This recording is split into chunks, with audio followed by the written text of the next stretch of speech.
go.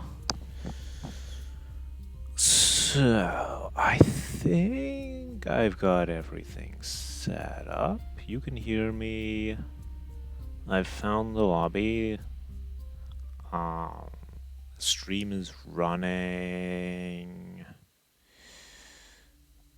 So yeah, so I'm going to cast these Sand League finals for the World Desert Championship Sand League. And I think we're going to get started in a moment. We do have... As soon as I don't see it, do I not? Ooh, we might be... No, okay, it's still there. Looks like we're waiting on one more player. I can just do some desert stuff while we wait. I did plan this out, so let's see. Where is my PDF overlay? Because there is in fact a PDF about the environmental issues, and it might also just be a good opportunity to talk about the different deserts represented here. So let's do that for maybe 2 minutes, and then I'll check on our game and see if it's started yet. Let me see if the bot is still running. Good. My bot is still here. Very nice. Right, so this is the World Desert Championship with a bunch of maps representing a bunch of real-life deserts. And I think all the donations and stuff, that's all been sort of dealt with at this point, but you can still donate to Trees for Future in the future if you feel that that's an important cause. Essentially, there's a lot that can be done to fight desertification, because cutting down trees in areas that are susceptible then degrades the land there. The roots are no longer there to secure the topsoil, and that just promotes a cycle of continued desertification, which can be, well, there are certain parts of the world where that is a growing issue, as we'll see. Let me quickly check again. How are we doing? I don't know which map we'll get, so I can't talk about a specific one as such. Looks like we might be starting. No, I still see lobby is still there. They're still waiting on one more player. Cool, cool. So we can continue. We can talk about Atacama. Perfect. So Atacama is in Chile, South America, and it's a very dry desert, popular AoE2 map. And like a lot of areas, it was heavily deforested by humans. In this case, apparently for mining operations. 18th, 19th century, that would have been a time, sort of industrial revolution, when if you don't have coal in an area, people would have made charcoal by charring wood. And that requires chopping down wood. In earlier times, if you're looking back to, you know, more AoE time periods, a lot of deforestation was actually for building, or at least in coastal areas, was essentially for shipbuilding. In this case, you know, modern issues in a lot of these deserts could be things such as mining. That is the case here. Salt flats, of course, mean that you can mine salt-related minerals.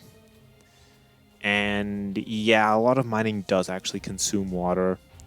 Not just mining things like salts, but a lot of different mining processes, fracking as well, for example, which of course depletes any water tables that there might be.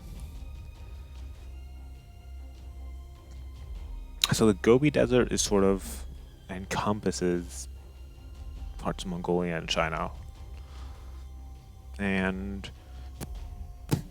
here again, I think we essentially have a lot of mining going on these days. Gold and copper, that's interesting. And of course, mining, it causes, of course, local disturbances, but depending on, it also produces often a lot of sludge and stuff that, depending on how it's disposed of, can cause further environmental issues. It doesn't directly lead to desertification, but it is sort of a type of issue that you might have in these areas. And that's what we're actually going to see. I mean, there's not, like, you wouldn't these very dry areas aren't suitable for grazing anyway, so that's not so much of an issue. So really the main human impact will often be mining, or in the past might have been cutting down those trees that there were there.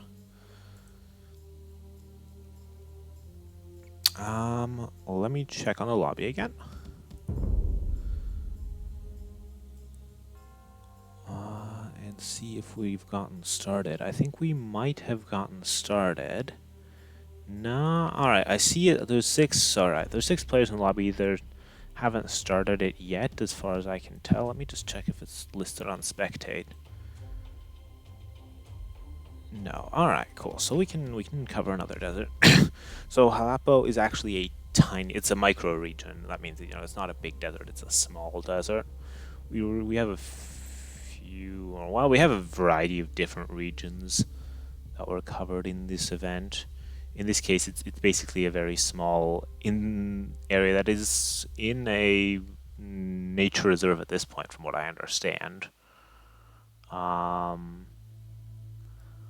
But what you can talk about here is, of course, the general deforestation that's happening in Brazil overall. Those areas aren't deserts as such, but a lot of that's where I talked about initially. By cutting down trees there, you then no longer have their biomass contribute to the soil, which means that the soil erodes over time. The crops that you plant there are all right for a while, but then the soil isn't good anymore, or gets washed away or over-fertilized, and then you sort of end up with barren, not very fertile soil, because it was only fertile because there was a jungle there in the first place. And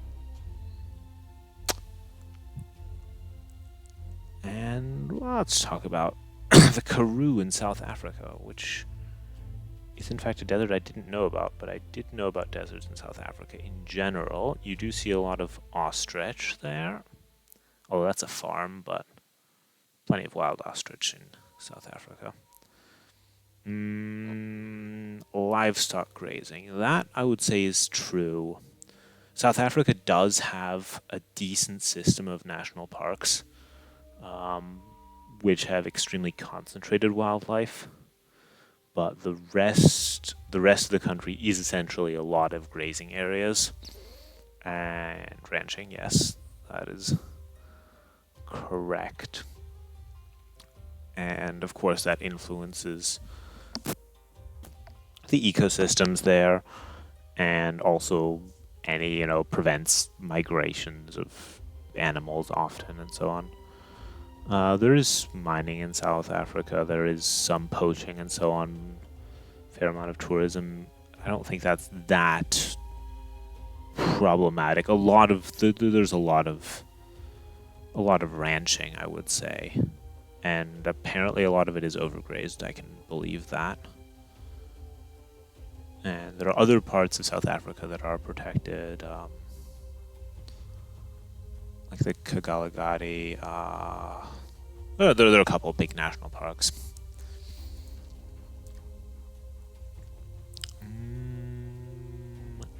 Let me quickly take another peek and see if our game has started. I think it might have. Yeah, let me... Alright, so we're going to continue this X-course into deserts in the next break. Let me find our match for us. I hope it's listed here. That would make things a lot easier. Alright, if someone has the link, or like the AoE link, that would be cool. I will find it, but it's a pain. Not here. Matches, ongoing matches. Let's go AoE2.net. Please load a bit faster. Yeah, okay. Spectate. If I just click on spectate, will that just... Alright, I need to allow Open link. This should, yeah, there we go. Nice.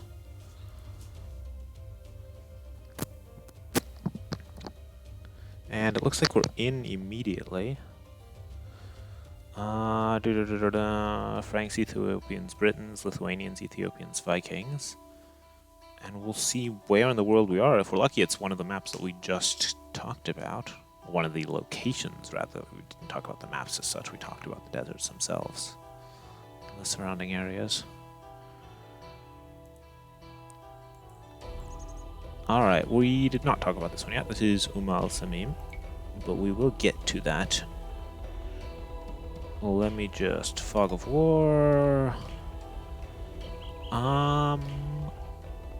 We'll look at the information about it after the match. I can just tell you actually about it a bit because I made this map, so I did research into it. Essentially, it's a barren, salt, flat, you know, dried out salt lake, sort of. And environmental issues as such, because it's so inhospitable, there isn't that much human activity. There has been salt mining in the past, and most of the information I got was actually about salt, was from salt mining surveys as well.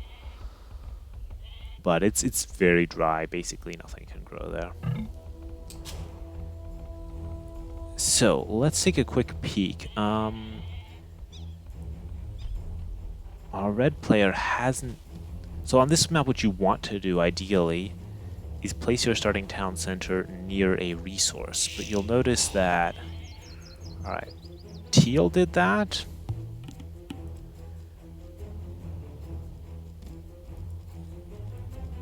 Yeah, Teal was the only player who did that. Everyone else just plopped it down as fast as possible, which does mean that you might be one villager ahead. But it also means that you can't protect, say, a gold or a wood pile through the course of feudal age with your town center. Which makes this map, which makes it, you know, surprisingly, it's possible to do like a fast castle here. Because you can protect your, say, you can protect, usually, you know, you'll see players put a town center on wood. I'm actually surprised at the number of players who essentially TC dropped nothing.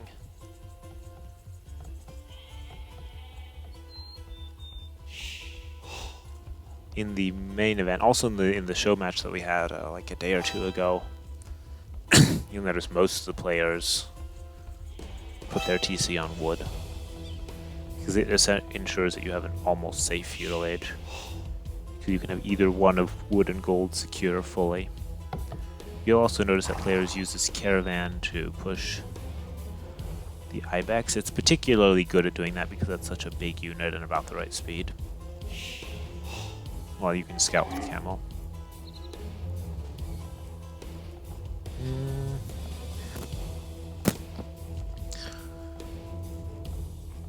And these wood piles have infinite wood for all intents and purposes. Actually, they do have infinite wood.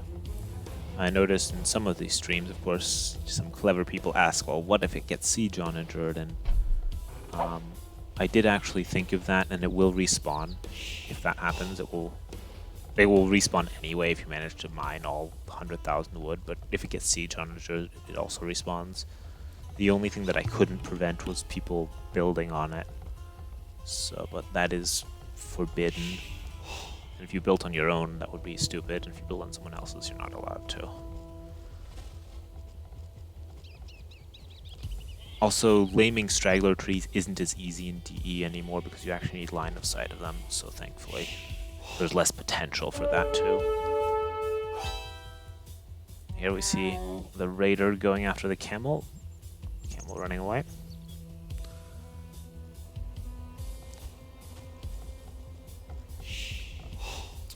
So let's see, have players, so some players have decided to go for their berets. Most players have decided to go for their berries. Not all of them, notably. And I would say sort of all the players are relatively evenly spaced. We don't have a super exposed or hidden player. Like we've had sometimes where players will settle really far away to be safer. Or settle close to their allies. Or sometimes just that happens by chance. Because they're trying to find a good resource to drop their town center on.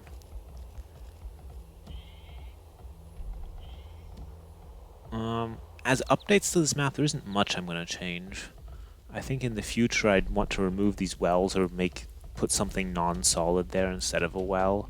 Because the well is solid, so if you build your town center right away close to it, it blocks up farm space, and I don't want that.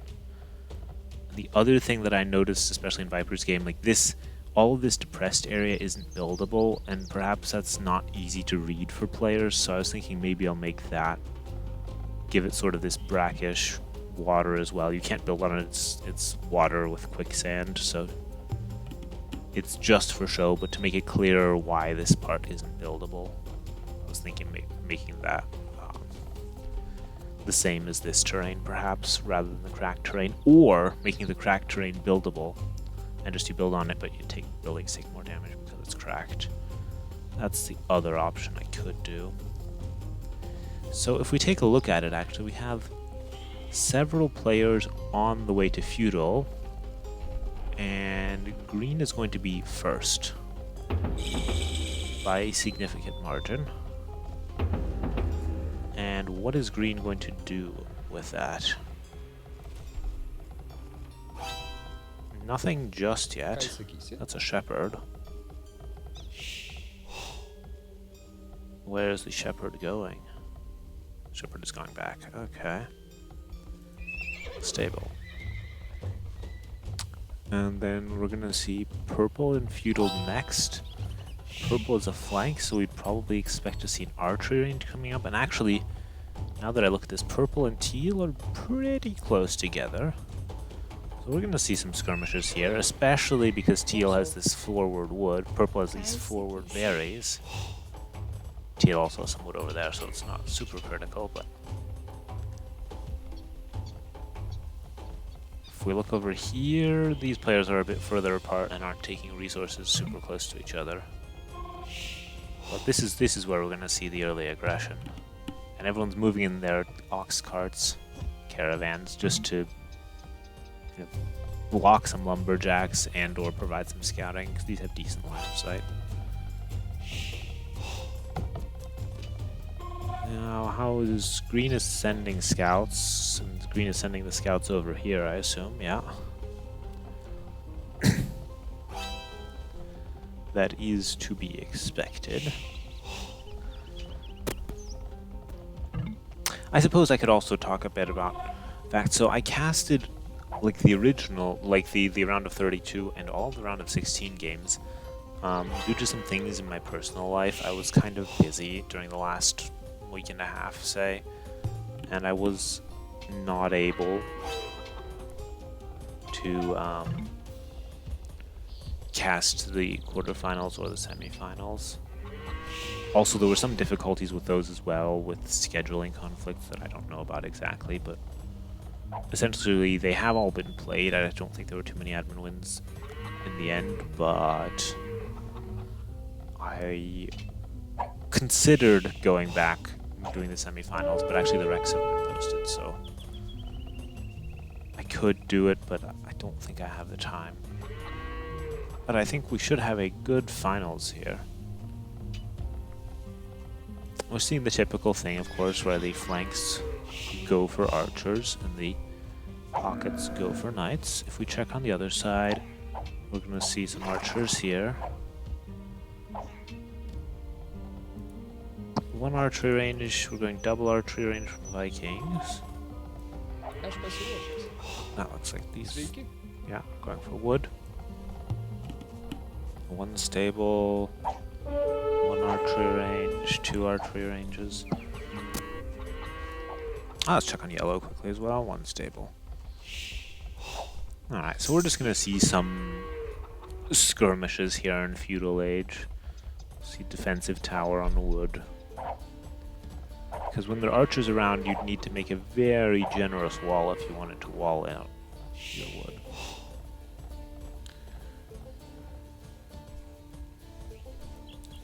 Teal does not have the military numbers currently to deal with that at all.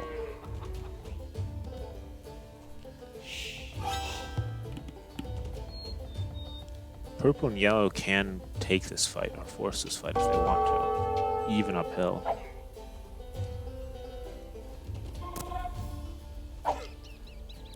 So we'll see how this goes. It's like red has gotten 2 kills so far, and purple as well, and blue. And purple here has the largest military, with some more archers at home there. Enough to even, not quite enough to defend that, but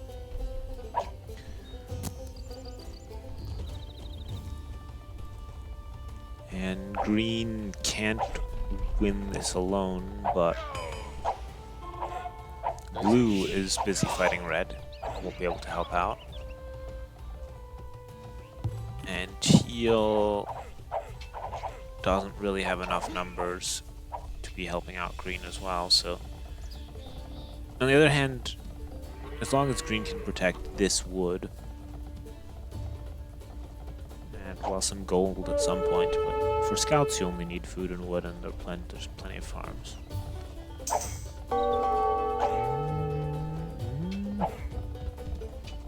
These scouts are out of position, but they're returning now. At that point, green is no longer going to win this fight. Although green does surprisingly well. Let's check the upgrades. Yeah, okay, there are some armor upgrades for both.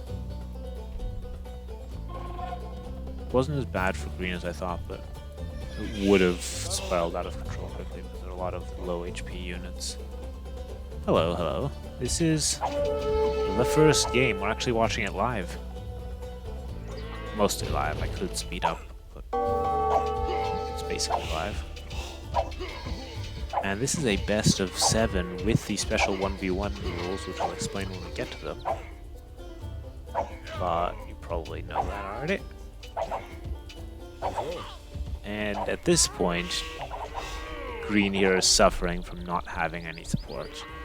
Teal still trying to pressure purple. Oh, looks like blue's resigned, and it's over. So if we take a quick look at that, I didn't watch this side, but it looks like red got the superior archer numbers out here.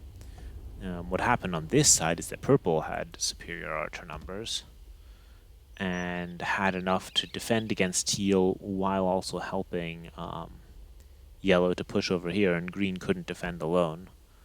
So there were several losses here, and it looks like there must have been a lot of losses here too. So that is game number 1, and it looks like Poland, or PL, short, wins that game. We'll take a look at these statistics. You did! Ooh, cool. Have you tried it yet? So this is just, it's the finals of the games that I was casting like a few weeks ago. The finals of that set. And I'm going to have to keep on top of it because these are live. Yeah, I've played some campaigns recently as well. I don't know, I think they're pretty good. It's very different from playing online, but the campaigns are well made for the most part.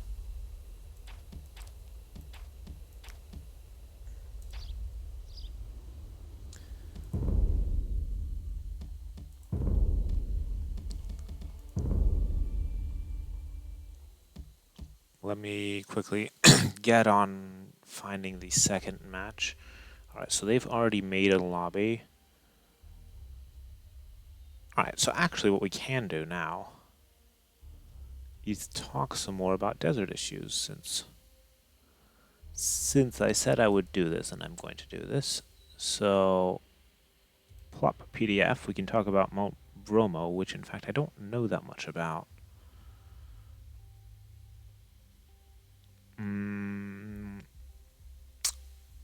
Yeah, in general, Indonesia's lost wildlife.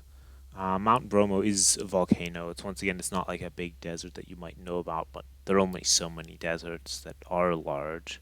So we have a lot of smaller locations as well. And it's true that various animals here were hunted to extinction. And yeah, this area will not it's not actually a desert, but we had to include some different areas, and it does highlight man-made issues here. Mm, yeah, I mean, if you play the campaigns on standard, most of them are all right.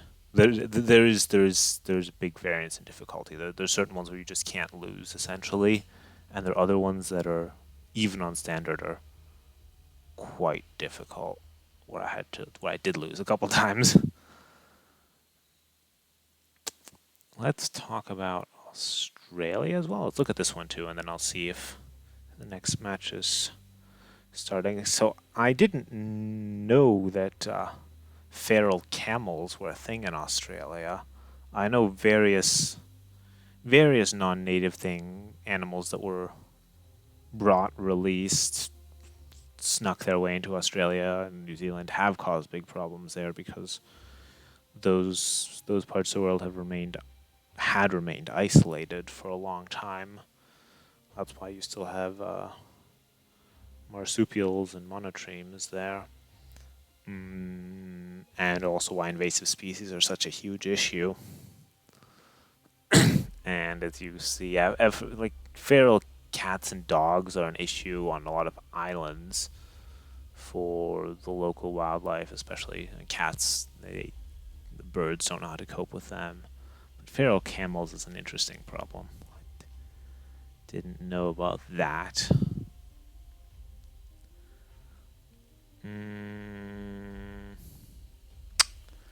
Let me quickly check again how we're doing if the next match has started. I think it might have.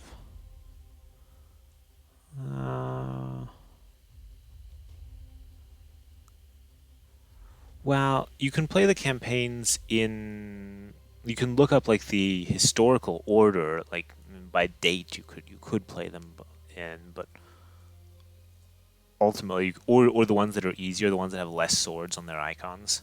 But I think most of them are on the Europe page anyway, so they have plenty to play there. Let me quickly find the match that we're looking for. I need AOE2.net again. Refresh.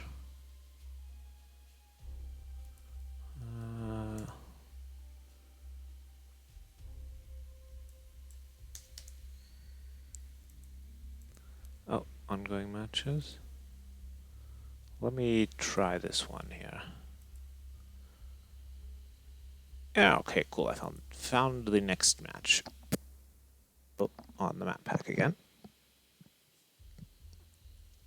Hello. We're going into game number 2 right about now. On Pag, it seems, although this was also the map pack again, if I'm correct. Yeah. Fog of War, go away. This is good. Scores. And okay, so what do we have? Civilizations: Lithuanians, Mayans, Vikings, Britons, Franks, Mayans. And what we will have ended up with is Mayans in the super pocket, Franks in the middle, and Britons in the front. And here we have Vikings in the front, Lithuanians in the middle, and Mayans also in the super pocket. Now we also haven't talked about desert issues here. When I chose to make this map, I picked it because we needed a desert in Europe, and I've actually been to Pag, and it's even drier. The map doesn't do it justice. Like it's really barren. Surprisingly so. I'm sure people like around the time of the Romans probably cut down all the trees for ships already. You wouldn't actually have any of these trees. And also, I think part of it is the climate there, that there's some sort of harsh winds that just keep the area very dry, because the mainland isn't. Once you get over like the first ridge of mountains in Croatia, there are various lush areas. Although they did use actually parts of Croatia to film westerns, like European westerns, because they looked dry enough. There is in fact like there are almost no trees in real life on this place. It's like a dry, rocky strip of land with sort of trees and a couple valleys.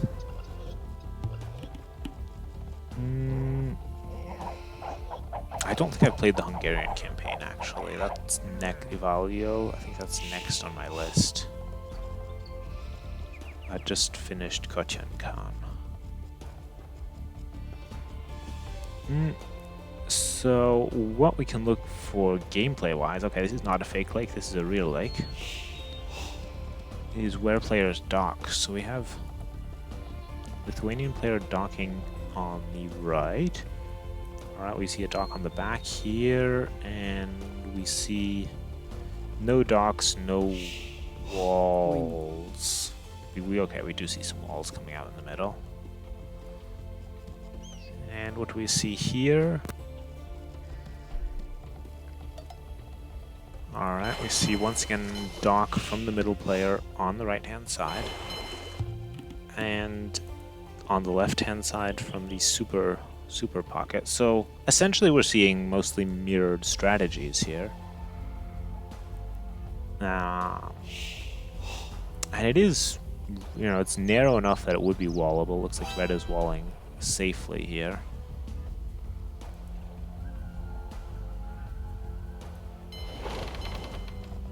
And at this point, you know, at this point in the tournament, we can assume that, you know, teams that have gotten this far will have looked at and possibly prepared at least some basic strategies for any map that they could get out of the map pack. Otherwise, they likely wouldn't have done this well. Which is why we see the same things happening on both sides.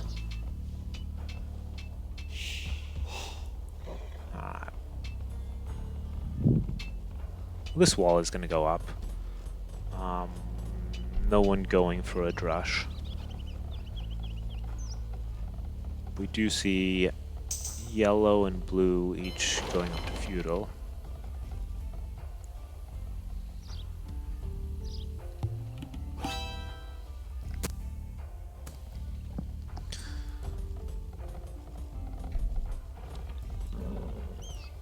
I see barracks there now. This is a Britons player, and this is Vikings. So Vikings, they're probably are the better draw on a water map with the longboats, I would say.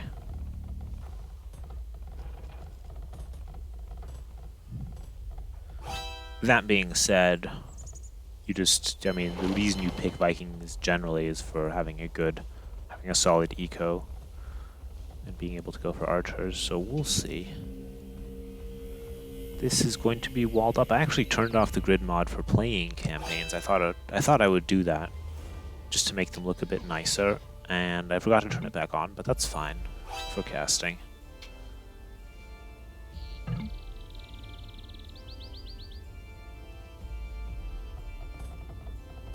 Alright, so we see the archery range. We see double archery range. I don't know how blue thinks to break through here. I mean, sure, some archers can prevent walling behind, but we're already seeing some walling behind. how's our water situation looking? Fishing ships, fishing ships, fishing ships. Lots of fishing ships all around. And what do we see there? The first fire galley is coming out.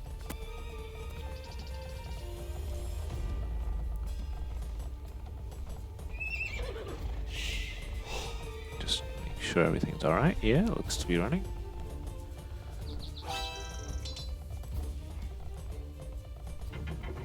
Alright, so blue will have this mostly walled. See, alright. Well, it looks like there will be plenty of land aggression, or at least some land aggression. This isn't walled.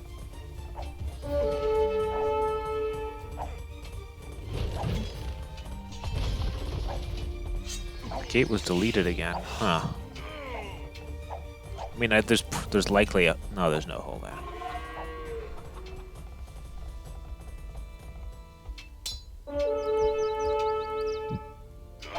There is a hole there, but... Interesting that there's so much land aggression despite the walling. Of course, there is the option to do a transport ship landing. You would need to go around this area here, but on this side it would be easier to do a landing. There's lots of exposed coast.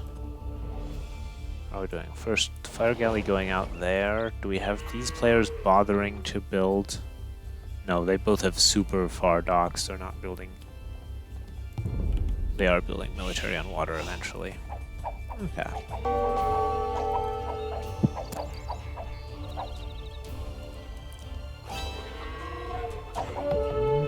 Blue managing to...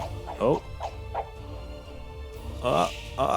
That is not open. Yeah, there's a hole there which you can't see, but there is one.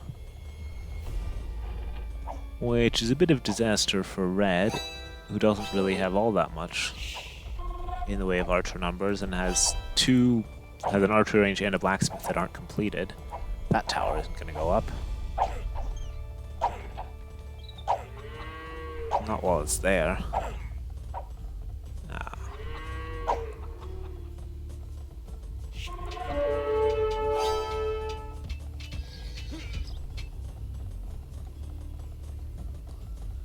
So we see, yeah, crumbling a bit currently. Deleted the mining camp to escape. Disaster. I mean, the tower up here at least for the golden wood. Something. Or get these buildings up, but there are archers here. Rush the archers down. Meanwhile, there's also all those scouts there too. I haven't even looked at water. I'm sure there's some small skirmishes happening, but this is a bit of a disaster. If this had been walled, especially after all that other effort walling, though this was a hole that was made to build the archery range forward. Downward elevation will play tricks on you. So we even have to see purple coming in with crossbows. I didn't even notice that, but purple's up to Castle Age, coming in with crossbows here to help defend.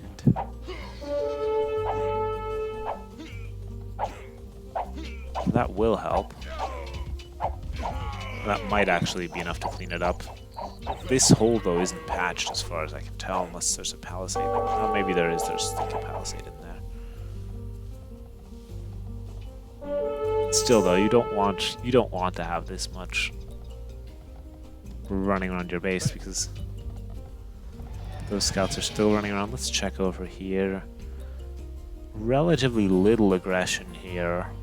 We see some ships that are going to collide eventually.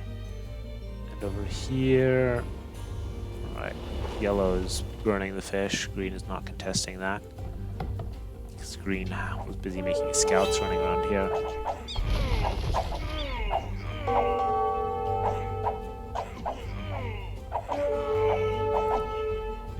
So how much damage was done? If we look at the eco numbers, well, red is slightly behind at this point. This isn't walled though. I'm sure there's this is a hole. That, on the other hand, is not a hole, because this is walled diagonally, but this... that is a hole. So now we've got scouts in there. Do we have anything more over here?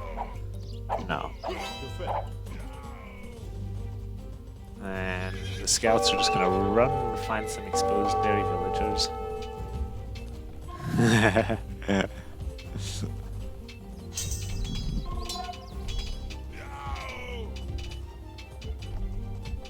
This is why you have to be really careful in walling on slopes.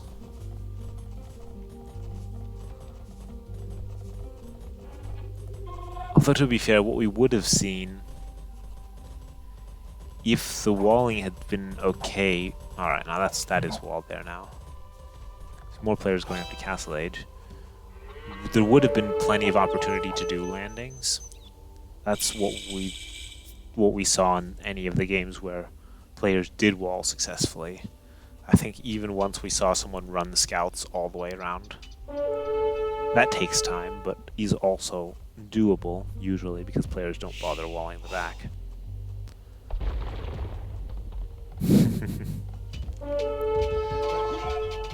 Will this be cleaned up? Not yet.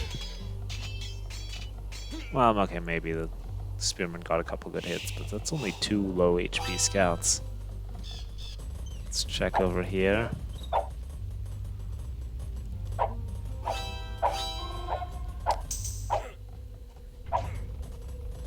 Oh, alright, basically our front players are not the ones in Castle Age. That makes sense because they have to deal with most of the aggression.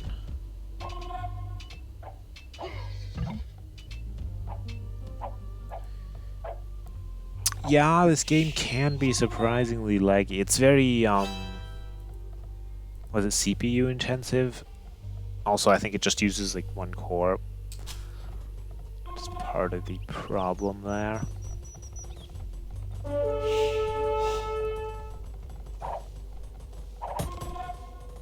We see second town center there. What else are we seeing? Knights. This is now... Wow. That's going to be a hole in a second. This is probably all patched up now.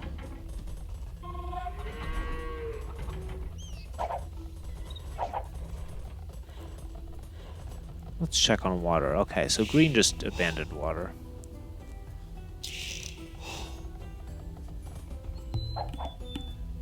And same for purple, it seems.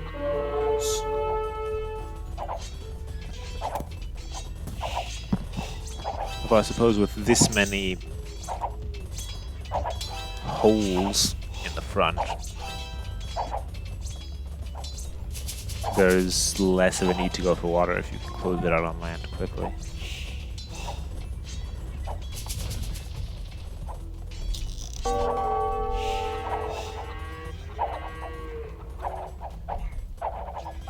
So what have we got? We've got all 3 players pushing forward here. Do we have teal? Yeah, okay, we have all 3. So we basically just have our archer, cav, civs doing their expected thing. And the Vil difference is indeed not all that different. Especially when you subtract a couple of fishing ships from those players who have them. So, we'll see.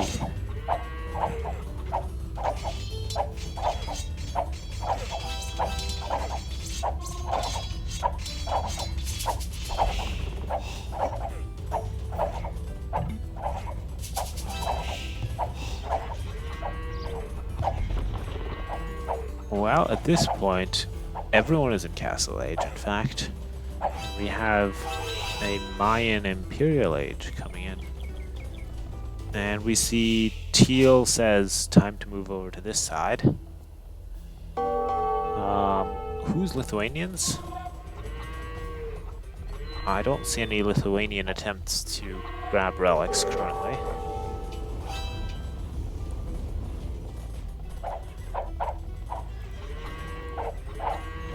Well, all the forward production buildings have been destroyed here, but another one's back here.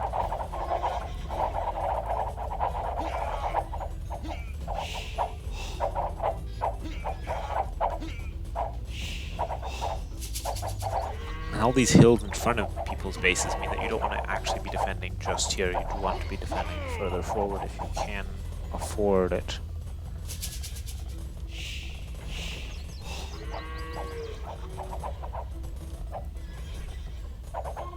Let's see, so... yeah, now players making very little effort on water. Like, Teal just did a sweep for docks, didn't find any, and it's going to go back to attacking this. But we have lots of military here in the middle. Hello, hello.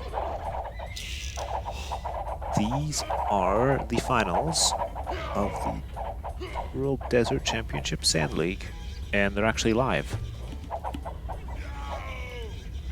So we're not watching recorded games for once.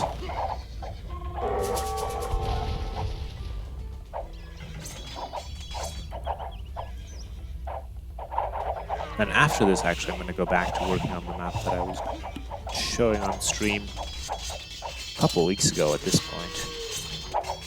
Maybe work on some seasons. Let's see. Alright, so yellow destroyed the dock. That doesn't really matter, though.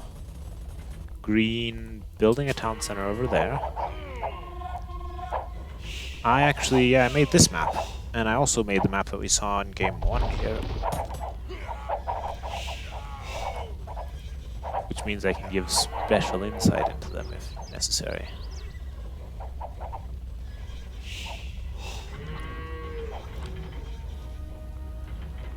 What is Imperial Age bringing, though? These are going to be Arbalests. Red has somehow also managed to research Imperial Age. Alright. So it's going to come down to a huge fight in the middle, isn't it? I think so. Because players have invested essentially nothing on water. It's going to come down to who wins the huge fight here in the middle. Yeah, I might even do it later this evening if I'm possibly I'll need a break. This could be like 9 games total, or 10 even, depending on how long. Well, depending on if the same team wins.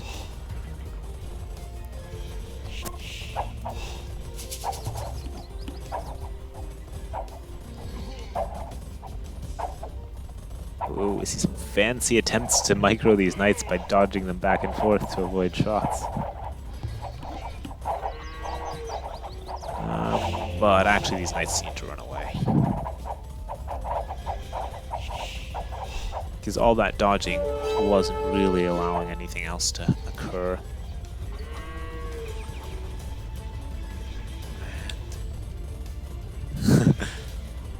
Fancy micro, but it really only matters if you have, say, archers dealing damage behind them, or if you're trying to run away, but I guess you can stall by doing it, but then you can show off. Alright.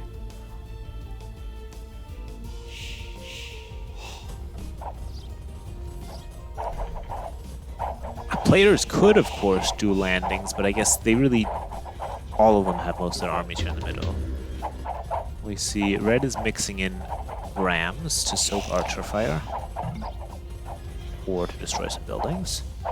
And we have Imperial Age coming in for more of our players. Oh, someone's actually pinging the island over here. Alright, now yellow's going to go for the relics. Teal might spot that. Teal has been scouting for docks this whole time.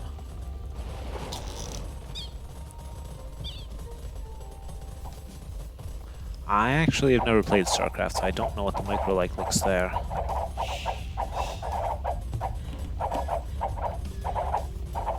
But yeah, vibrating the units back and forth to dodge arrows is something you can do if you have too much time.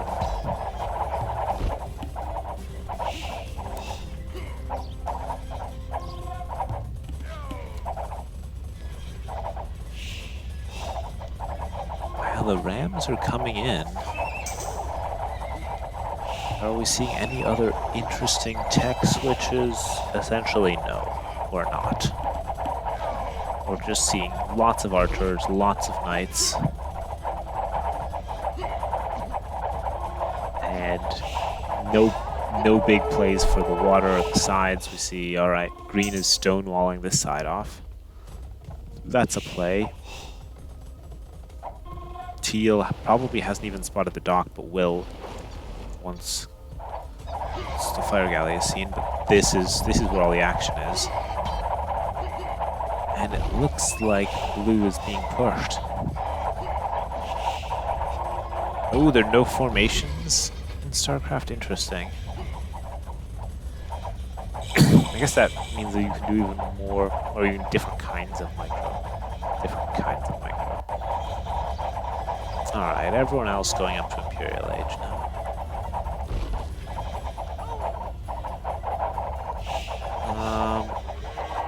Red doesn't seem... Alright, let's look at the military numbers, actually. Red does not have the military numbers, while Teal has 80 military. 30, 30. 30 is okay if those are 30, you know, knights or cavaliers. 30 archers isn't so many. I guess it's okay. Let's check over here. Teal has spotted the docks. But really all of the important stuff is this here. We see a castle here.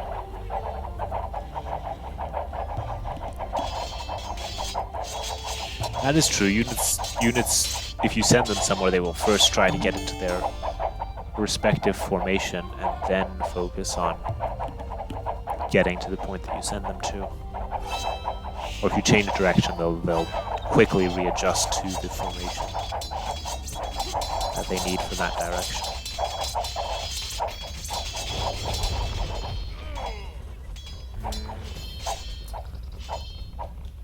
Interesting. I mean, it was so close here. Blue is being pressured, and suddenly things are on this side. I feel like I'm not seeing very much military from red. And that is part of the problem. I guess the archery ranges are exposed, yes. But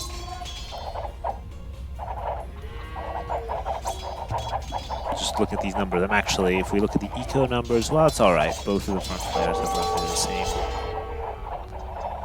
player population counts.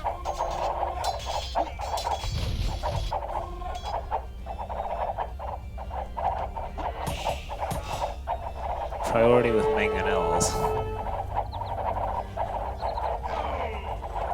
There's a castle there.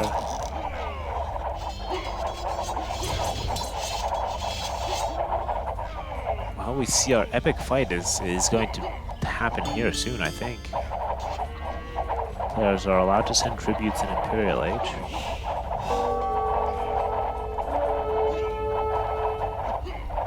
You see some glitches here where the farms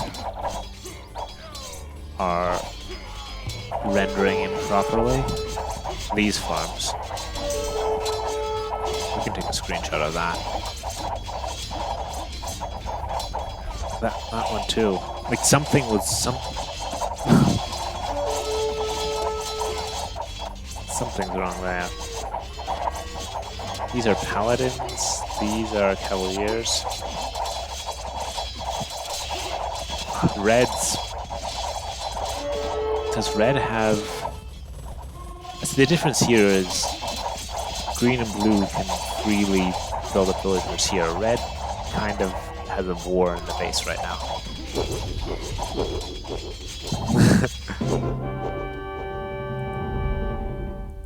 Yeah, I don't know about these farms. I think there's some sort of issue that causes this, but I don't know why.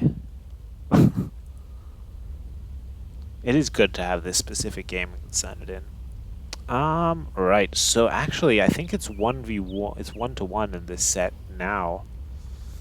If I was keeping track correctly, which means we should have an exciting and balanced series going forward. I like this strategy. If it had... Oh, we see a landing here. That's interesting. Oh. Well, there would have been more interesting things happening if it had gone to the later game, but our southern team managed to push through here. Maybe.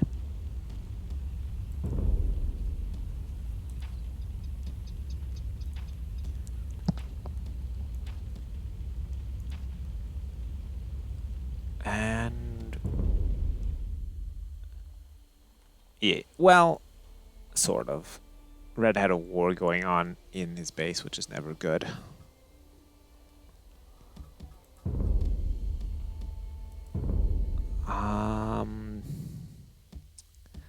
Let me see. So, all right. I need to quickly check. I think at this point, this is when they play the 1v1s. Let me quickly check. Game 3 is a 1v1 best of 3, which we've seen, of course, before all the time, except usually that was happening as Game 2, not as Game 3. Home maps, blah, blah. Alright. So, okay, each team gets to choose a map and one player, then the other team chooses the player to face that player. That's what we're going to be seeing next, and if the first two matches end up being 1-1 there, then we do a third one on the map pack with Mirsev. So we'll see. Let me figure out if I can find out what they're doing. That could take a moment. Otherwise, we can go back to reading about our desert issues. It should be... I need to figure out which of them is playing on what. Like actually, I do need to figure this out so we don't get stranded without a game to watch. Game IDs. Ah, they're actually posting game IDs. Very nice. So that was game 1.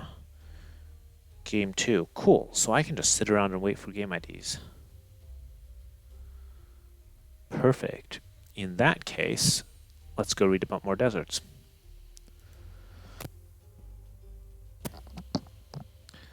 So, the Taklamakan Desert is in, well, so basically it's the eastern part of, sorry, western part of China, where the Uyghurs live, I believe. Sort of, that's the area that this is representing. Low fertility, sure.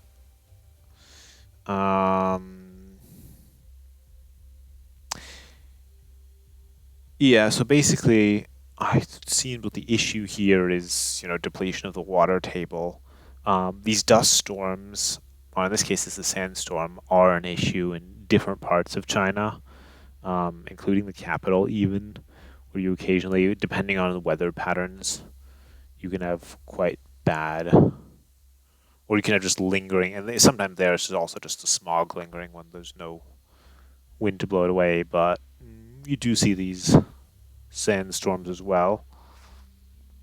And that's caused, well, if vegetation depletes the soil there, or there's not enough vegetation, then it blows away more easily. Alright, let's talk about Disco Island too, since we have a bit more time. I'm actually surprised. I always assumed Greenland was even less green than this, shall we say. Of course, Greenland it's not affected by the typical issues that are affecting a lot of the other deserts, like, desertification and mining. Well, even that a little bit, but not really here. I think Greenland's economy is mostly fishing. But what is happening is that a lot of Greenland's ice shelf is beginning to melt. And what's interesting, though, for this place that was selected specifically as a specific location within the Arctic Circle, is that this island was deforested by the Vikings. And they also did similar things to, say, Iceland. Essentially, you can even do that if you play the historical battle in Vindslaga. You essentially go and deforest Iceland, along with a couple other islands, to build ships. And then the climate is so harsh that trees have a hard time growing back. What's also interesting, actually, is that there was an Arctic penguin that became extinct 150 years ago only. I didn't know that ahead of time, but that's interesting. A lot of flightless birds became extinct in the last 200 years, though, because of basically rats and cats and stuff like that were brought. Although it says poaching, efforts to conservation efforts in a lot of parts of the world really only started in the last century.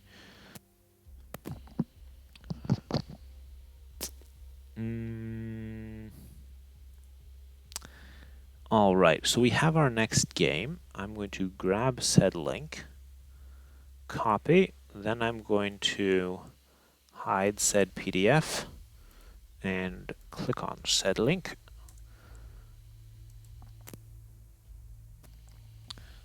Password for the lobby. Oh, go away. I want to spectate the lobby. All right.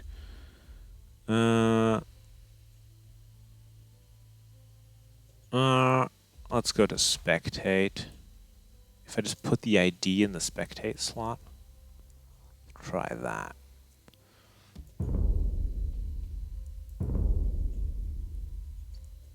I guess it's still a lobby.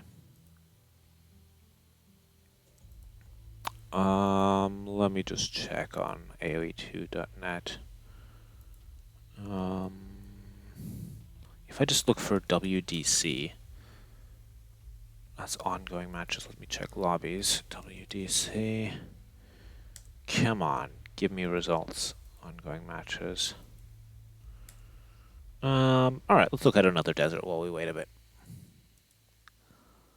So let me actually try to properly pronounce this. Oh, it's in Chad. That is good to know, because that was one of those deserts that I actually didn't know where it was when it came up previously. Unyanga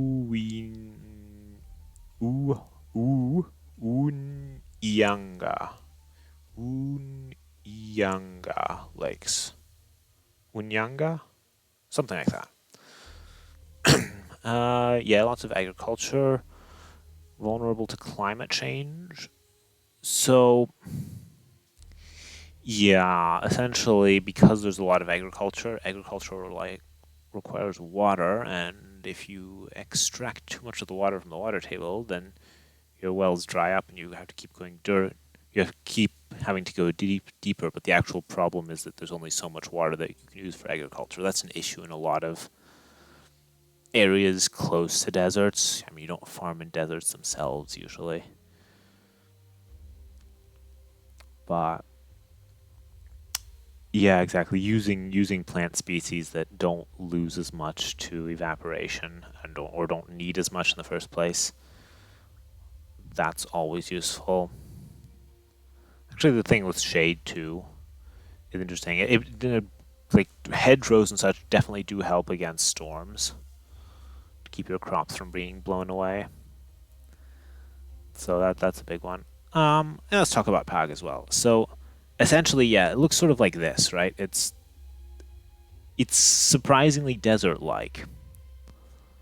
I could imagine soil erosion being an issue there, and they do have lots of essentially like goats and sheep grazing on not grass but like little shrubs that grow between the rocks. Yeah, exactly. First big Mediterranean fleets.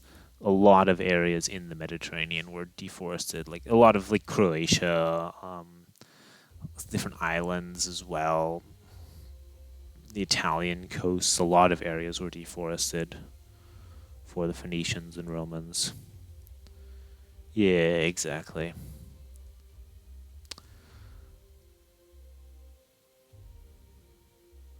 More trees grew here. Huh, that's good, because that's what I did. Alright, let's check again on the lobby situation. Give me results.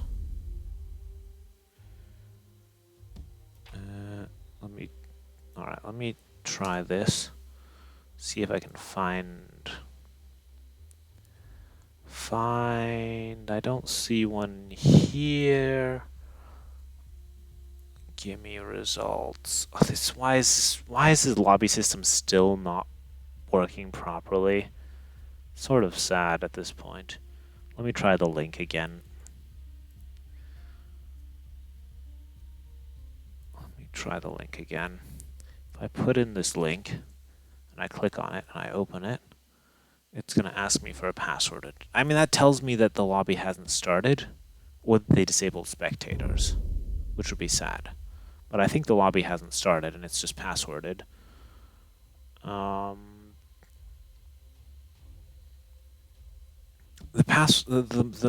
It should have... I saw something. No.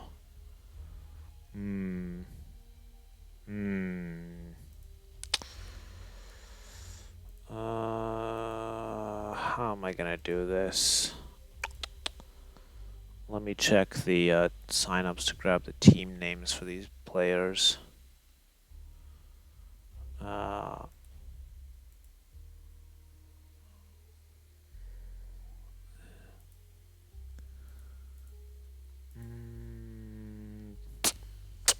If anyone has a working link, let me know, or if the game has started. I'm just going to keep talking about deserts for a bit more and hope that that this will just work afterwards without too big of an issue. Because I'm not... Maybe you can't... Can you not see passworded lobbies on AoE2.net?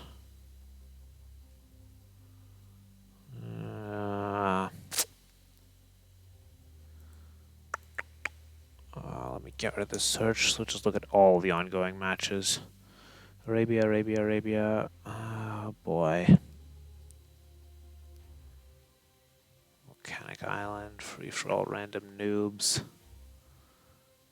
You know, a lot of Arabia. Four Lakes, Arabia. Too many people play Arabia. Alright, I'm not looking at 10 pages of this stuff.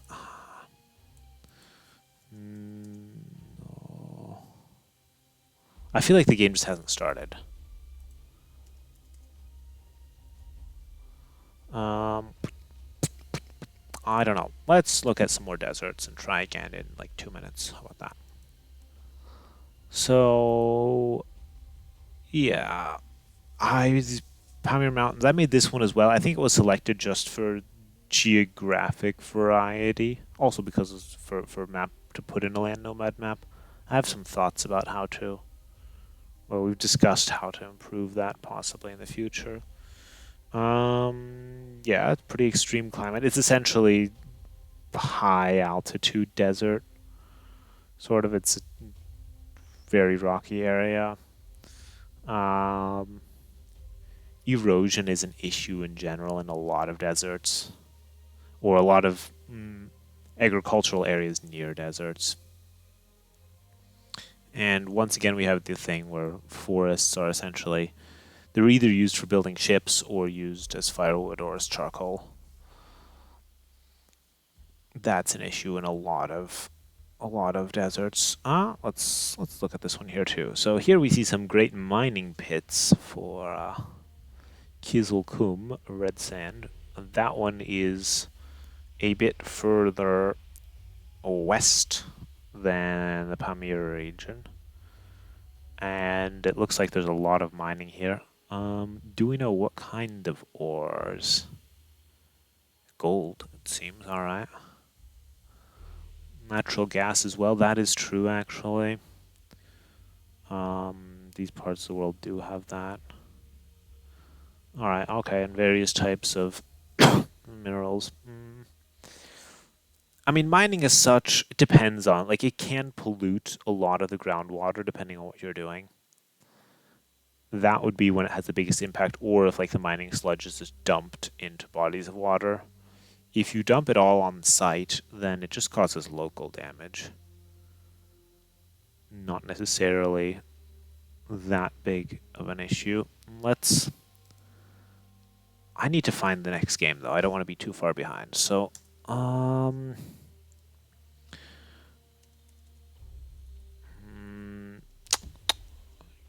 on. Let me... Let me try again and see if I can find it here. Not on lobbies, ongoing matches. Alright, got us a link. Cool. Sorry about that, took a while.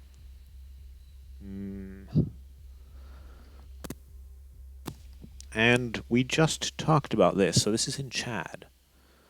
And let me switch to the map.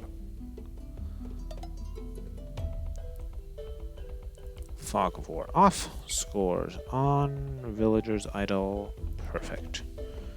So both players picked the Amalians because they could pick any of the civilizations from the Civ pool, and the Civ pools are generally region appropriate with, you know, some liberties being taken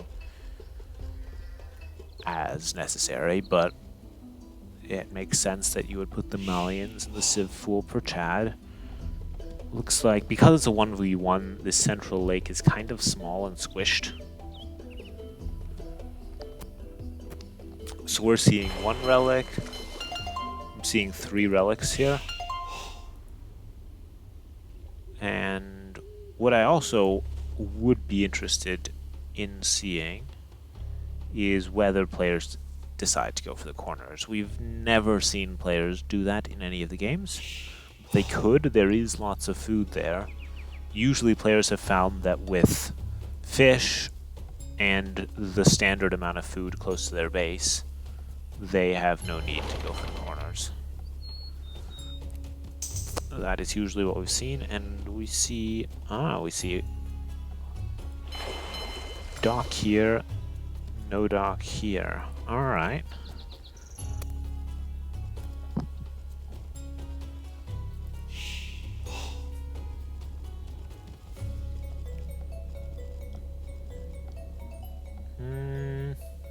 So essentially, yeah, it's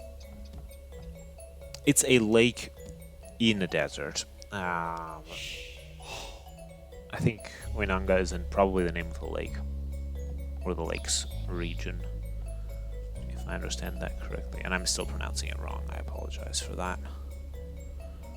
I don't know, most of the names I'm actually fine pronouncing. I don't know.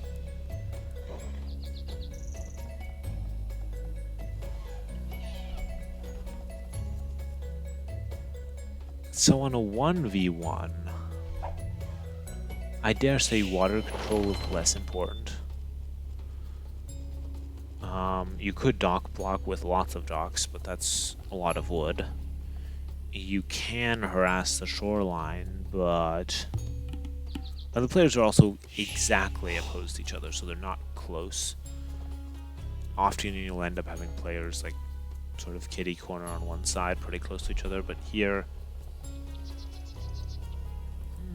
maybe having water control will be important. It won't be game deciding. It's only fish. This extra gold here doesn't matter that much. Although, I mean, players have their standard gold plus a little bit of neutral gold, like this, on the map. I don't think it will get to that point of the game. Usually these things are decided somewhat earlier.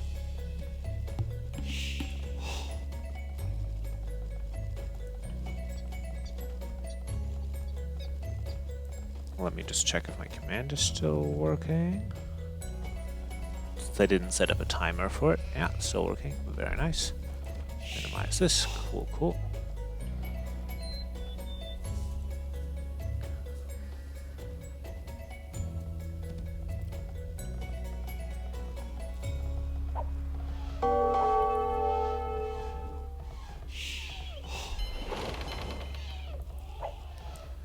So in general, we'll see a reasonably standard game. We'll see how that villager's kind of low. We'll see how much effort our players put on water.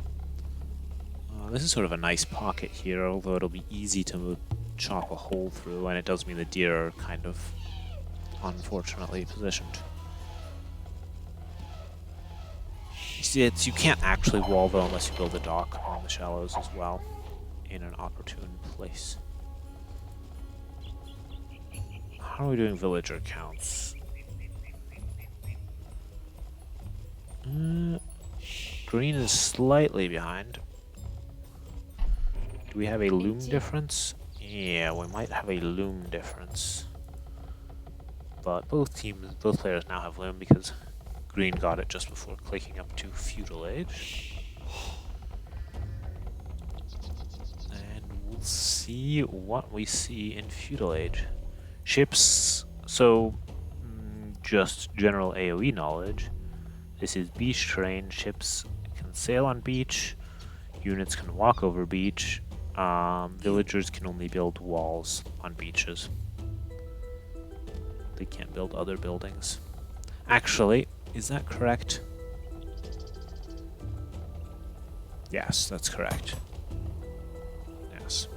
They could build wall on the shallows. You can build nothing, but you can build docks anywhere where water type terrain borders non-water terrain, which the border between beach and shallows is the place where you can build the docks. So we see a second one here.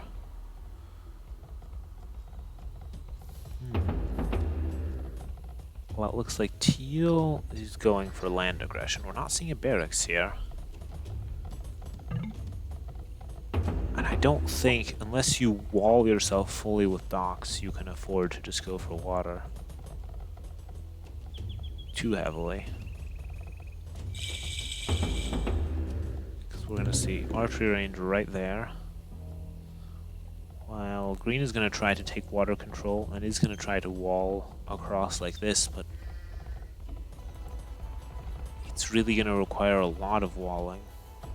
Alright, so interestingly, Green was, he's letting the elephant rot because there's so much else to do. And didn't even take the berries because of all the fish. And some deer.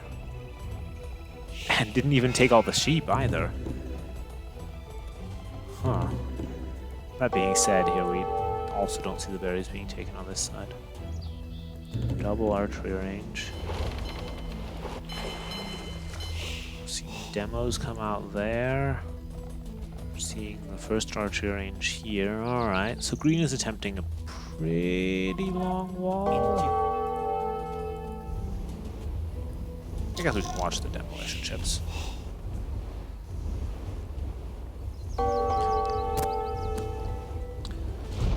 And once again, for anyone watching who doesn't know the format, this is a mini best of 3 1v1s to determine which team gets the point for the third game. The demolition ship is just scouting. It's looking for anything that's clustered up enough to be worth attacking, which is currently nothing. It's going to attack this flare ship.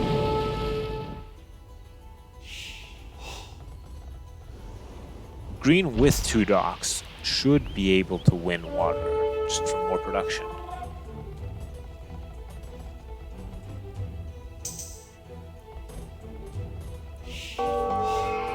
Actually, both players having deer that they didn't even get. Alright, the archers are coming in. They're going to have a long way to walk though, and then are just skirmishers.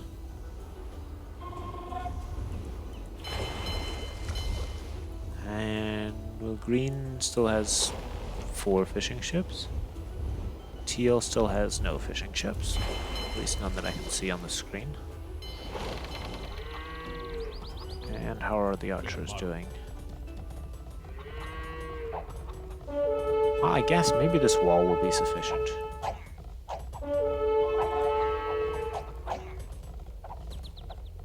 we'll see.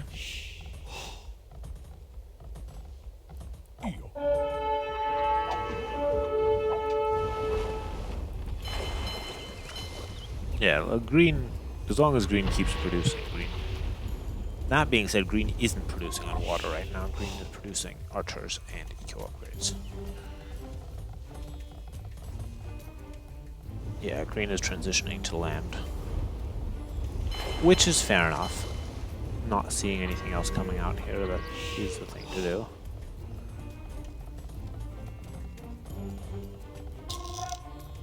Controlling water will be a nice eco boost there. With the ability to add more fishing ships, which is happening.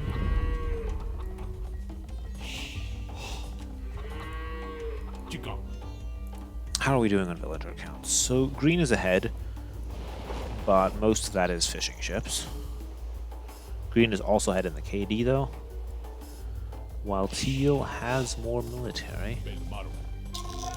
And these archers are taking a very long flight, but they might be able to catch some villagers.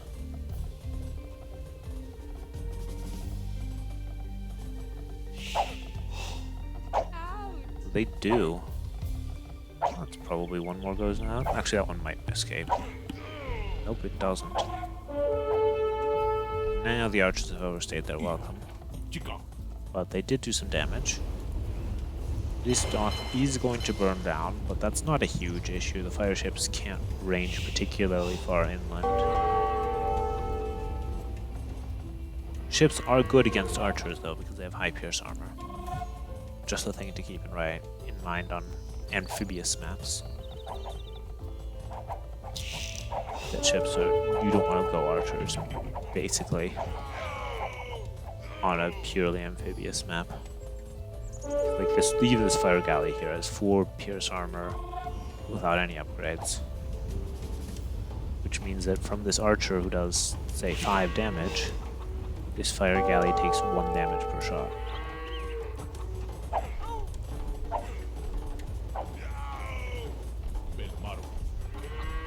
This teal, teal has archers, is bringing home a lot of archers actually. But keeping control of this gold is critical, so that's fair enough. And this is what water control does let you do. It lets you harass units close to the shore.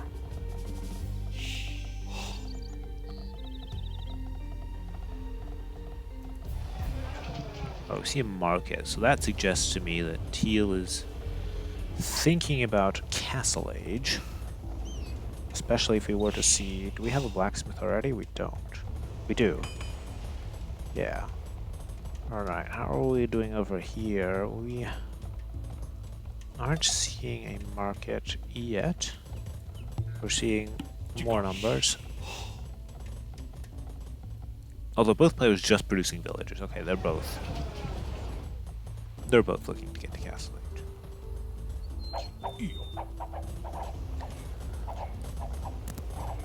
And teal queues it up. We'll see green is getting the market now, yeah.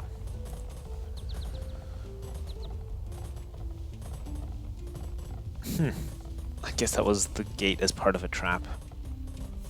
Okay, you can be walked around on this side. What you can't actually do as well with water controls, you can make a few demolition ships and try to catch out some of your opponent's archers as they walk around too close to shore.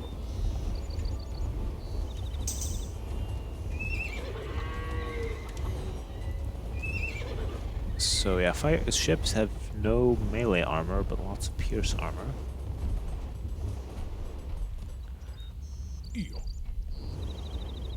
And also all kinds of hidden... Like, the actual ship fights have a bunch of hidden damage bonuses and resistances going on. Which aren't relevant to talk about here.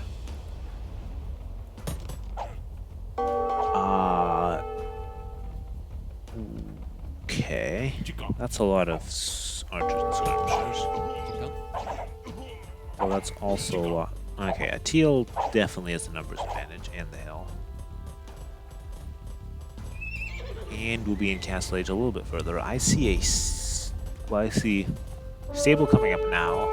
already getting the armor upgrade, so we're seeing a switch into knights here.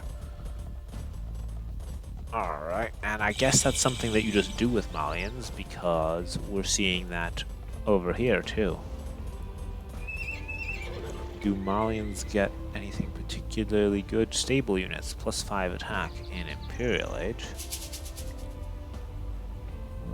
Barracks units, Pierce armor. Huh. Well, I mean, knights are good against... Well, they have more mobility. That's useful. And they can help you chase down archers and skirmishers. Especially until they get upgraded. Which will be coming in momentarily, of course.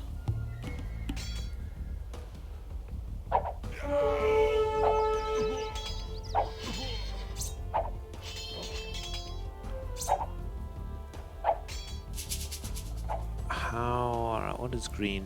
Patrolling around with some here. So green went for 2 stables?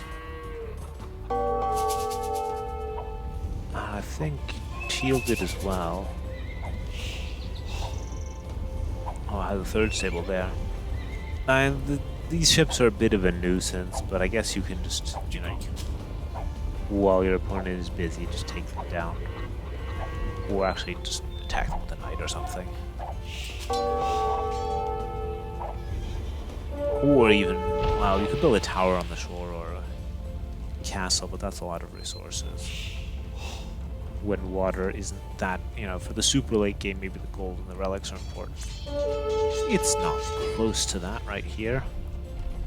Getting... yeah, okay, that fire ship's gonna go down. Do we have anything exciting happening here? Well, we have a 2nd town center added. That's about it. We have a demolition raft just in case. 90 attack, you can take out archers. This is not as such a mirror. They have like maybe 6 civilizations to choose from. There's a pool of civilizations for maps when the maps are set, and they just both happen to pick the same one. There are also matches that will be a mirror, but this isn't one of them.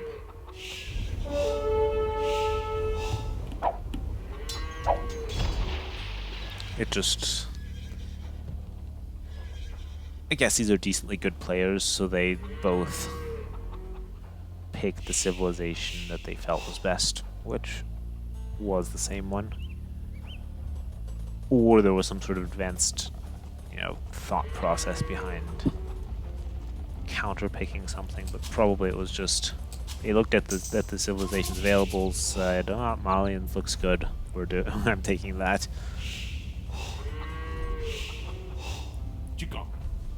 So there's this happening. There's also going to be this happening in a moment. The knights are running home.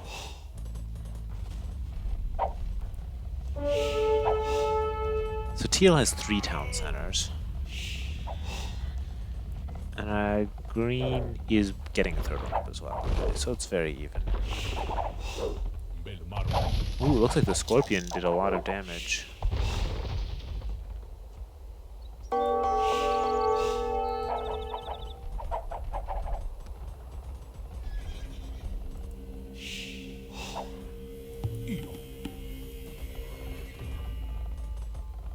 Yeah, I think the Scorpion was actually a good addition. If units are clumped up, can do a lot of damage. What's going on here? Knight's going to clear this up. And we are relatively even. Teal pulling ahead in villager count by having 3 town centers earlier. But nothing major yet. And this army could go down. Likely will. Yeah, definitely will. So now green has lots of military.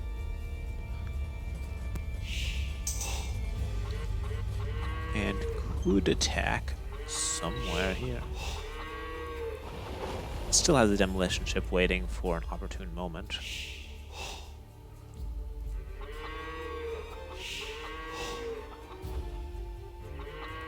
So we'll have to see if that opportune moment arises. It's very even. I don't have anything specific to point out because it's kind of no game-deciding pushes happening here. This will actually go. We see a monk. That will help deal with... I saw a monk. That will help deal with knights, because you can convert them, or you can heal up any units. I also saw some camels coming out, actually, from green. That will help with knights. You can also, if you control the water, you could grab these relics, where gold control, not critical yet, could become critical at some point. The camel switch... Well, essentially camels have less pierce armor, which means they're worse against archers, but they have an attack bonus versus cavalry, and also they're produced faster than knights. I'm not seeing where the camels are right now, but it doesn't matter, we have a fight happening here. Lots of villagers running away. But... it's because it was Teal making the camels. Or, it's only a camel here, but it's a good addition.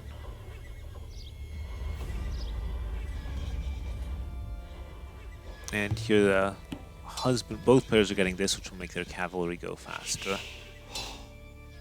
That's husbandry. Or bloodlines.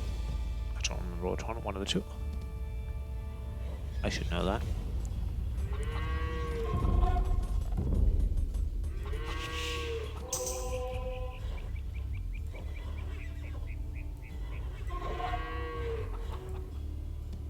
It's husbandry, isn't it?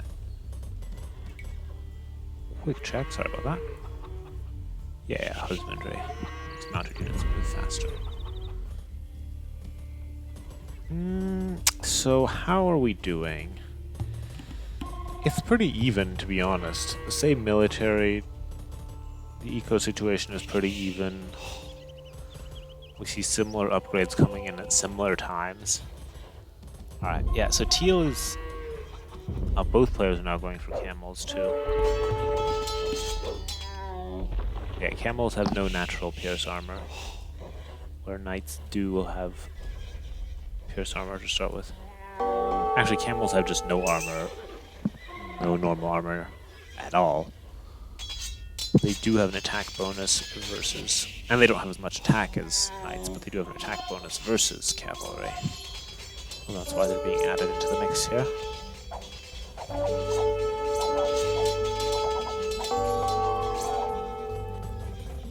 Now we see a bit of raiding going on here, and we see big, massive armies here. Alright, the Scorpion will be less useful against cavalry, then it does only have 12 attack ultimately. Monk there. Going to get a conversion.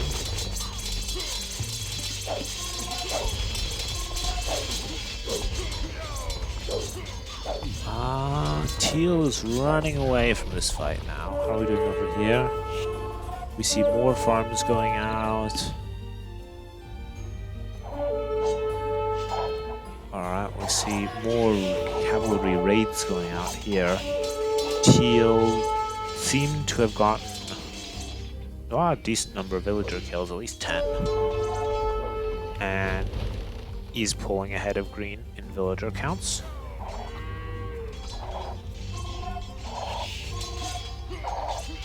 Which also you can see the production queue producing out of 5 barracks there, while green is producing just villagers currently.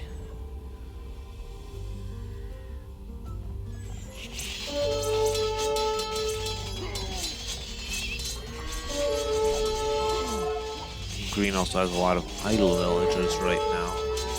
So I think this might actually be over soon. I think It's hard to say because the numbers aren't that overwhelming.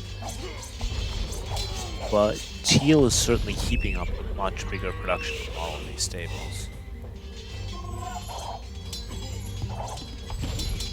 And is continuing to cause economic damage. Villager count for green is dropping rather than rising.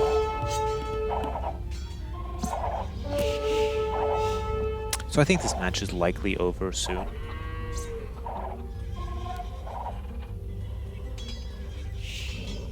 Well, that being said, for all the production, Teal currently doesn't have that much, doesn't have an overwhelming amount of military. Will win this fight though, unless green runs away, which green is going to do. There's one there, a very low one that could take just like one hit.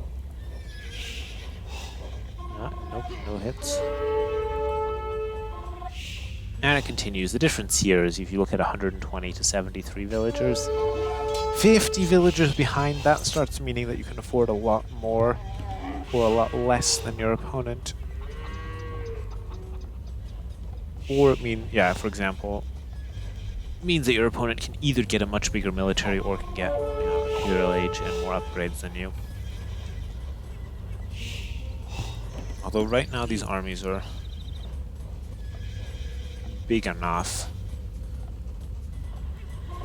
This is mostly camels, actually. Well, there's some camels mixed into this too. The single monk hardly makes a difference. Like, Teal can take the fight, really. Teal can also continue reinforcing out of 5 barracks. Which is what's happening. I guess Teal is waiting for the attack upgrade to come in. Which will give these an extra attack. Alright, one conversion does happen. Or an attempt to reconvert, but no.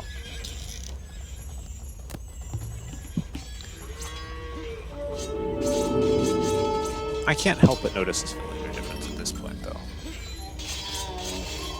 I feel like that's what's going to decide it, since everything else is so evenly matched. This army is mostly camels now.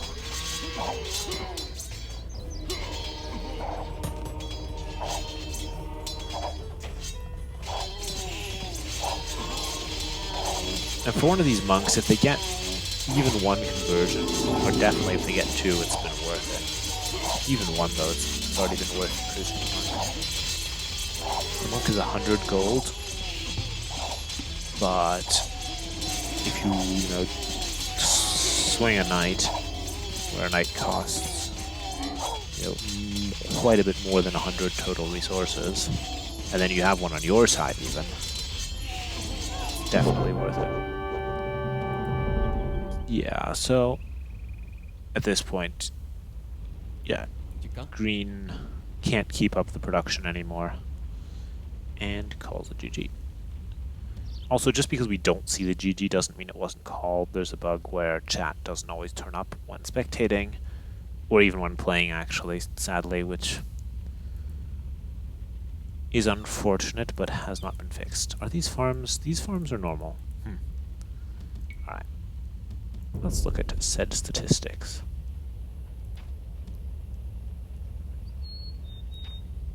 Yeah, ultimately, it's a better KD there. And we should see this also. This was down to more like 60 or 70 something. In the middle, it looks like green had a lot more military in Castle A, or in Feudal. So if that was Feudal, I guess green built a lot of skirmishers and did also have the fire galleys sitting around. So maybe that's it.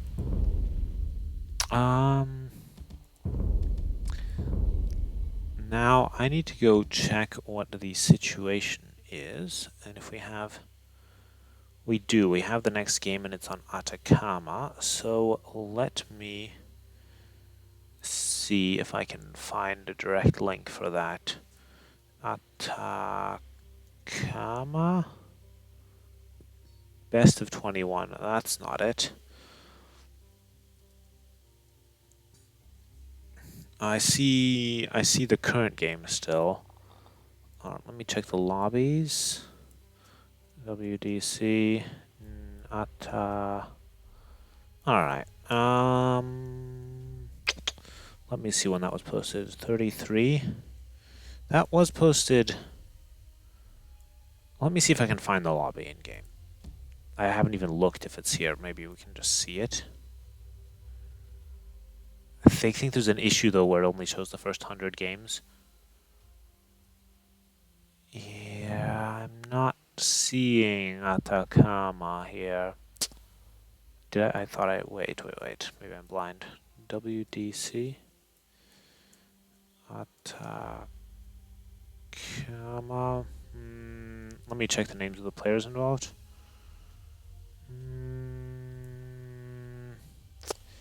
Alright, I think we're going to talk about deserts for a moment again, probably.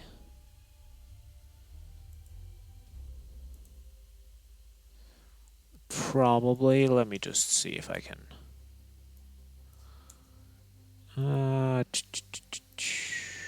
Yeah, you know what? Let's look at like 2 more desert entries and then see if I can find the game. So, I don't want to fall too far behind, but we can talk about the Sonoran Desert in the USA and Mexico. And what we're seeing here directly on this picture is, of course, a US suburb with a golf course and stuff like that. And a bit of an issue with, sprawling areas like these in deserts is, of course, they require a lot of water. Even if you have a desert-friendly garden, there's, civilization in general, where human settlements require water, drinking water, so on, and for sewage systems. And additionally, if you want to irrigate golf courses and gardens and so on. More roads, power lines is of course true. That's not less of a critical issue, but actually in sort of this part of America, water usage is actually a pretty big issue. Yes, people do drink water. Actually, anything that you drink is mostly water. Yeah, anything that you drink is mostly water. Like any juices are mostly water. When you drink alcohol, it's like a couple percent at most. Most of it's water. Water for drinking, of course, isn't the issue. It's water for agriculture, really. That's a big issue because the drinking water ends up in the sewage and then ends up in water treatment and ends up being treated, at which point it can be put back into a river or something. But water that's lost to evaporation because it's used to keep gardens green or keep golf courses green or keep fields, grow crops, those are the most water intensive things. Also some types of mining, actually. So yeah, there've been dry spells where they force people not to water their gardens in the Southwest US because they had such water issues there. And then so that they have enough water still for the agriculture. There's also they have reservoirs where they've dammed up large rivers and they have to manage the water levels in there essentially and how much they release. You can pee on your garden, but it's not very much, right? But it would be a way to put your pee to more use if it's not as long as it doesn't actually kill the plants, which it shouldn't really. Like you could even if you treat your pee, you could drink it again in a survival situation. You don't want to drink it entirely untreated, because then it's just, you're just concentrating more and more salty stuff. And you would dehydrate yourself. That's also why you can't drink salt water, because it takes more, you lose more water to get rid of the salt than you get from the water, from the salt water in the first place. So that's a bit of a physiology lesson there. Let's check again on... Give me results, please. Atacama. Alright, let me try with the game ID. Maybe it'll work. If I hope I don't have the thing where it tries to send me to the password again. Let's try this.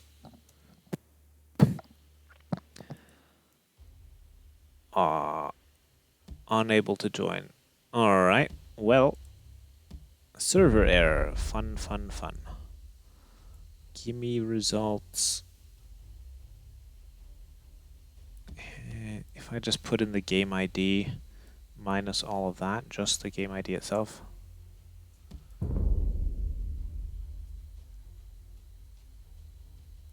I feel like this game has already started. Why is there an A there? I see the issue.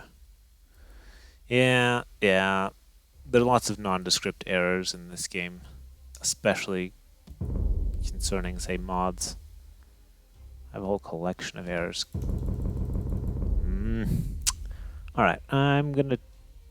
If something pops up, I'll click on it, but let me check... which tab? Firefox, there we go. Let me see again if I can find it on AOE2.net, which is an external lobby system. Currently running lobbies. Atacama. WDC. Let me check the player names. Inc. Nothing. Let's try the other player. Once again, if anyone has a game ID that I can use that works, I am appreciative of said. Alright, so I was looking for lobbies. Let me check ongoing matches. WDC. That's not the one I want. There we go. 12 minutes ago. Well, at least I found it now. Let me click on this. Sorry, you guys can't see that until I actually find it, because I'm not showing Firefox. We'll be there in a second. I'm going to grab a drink.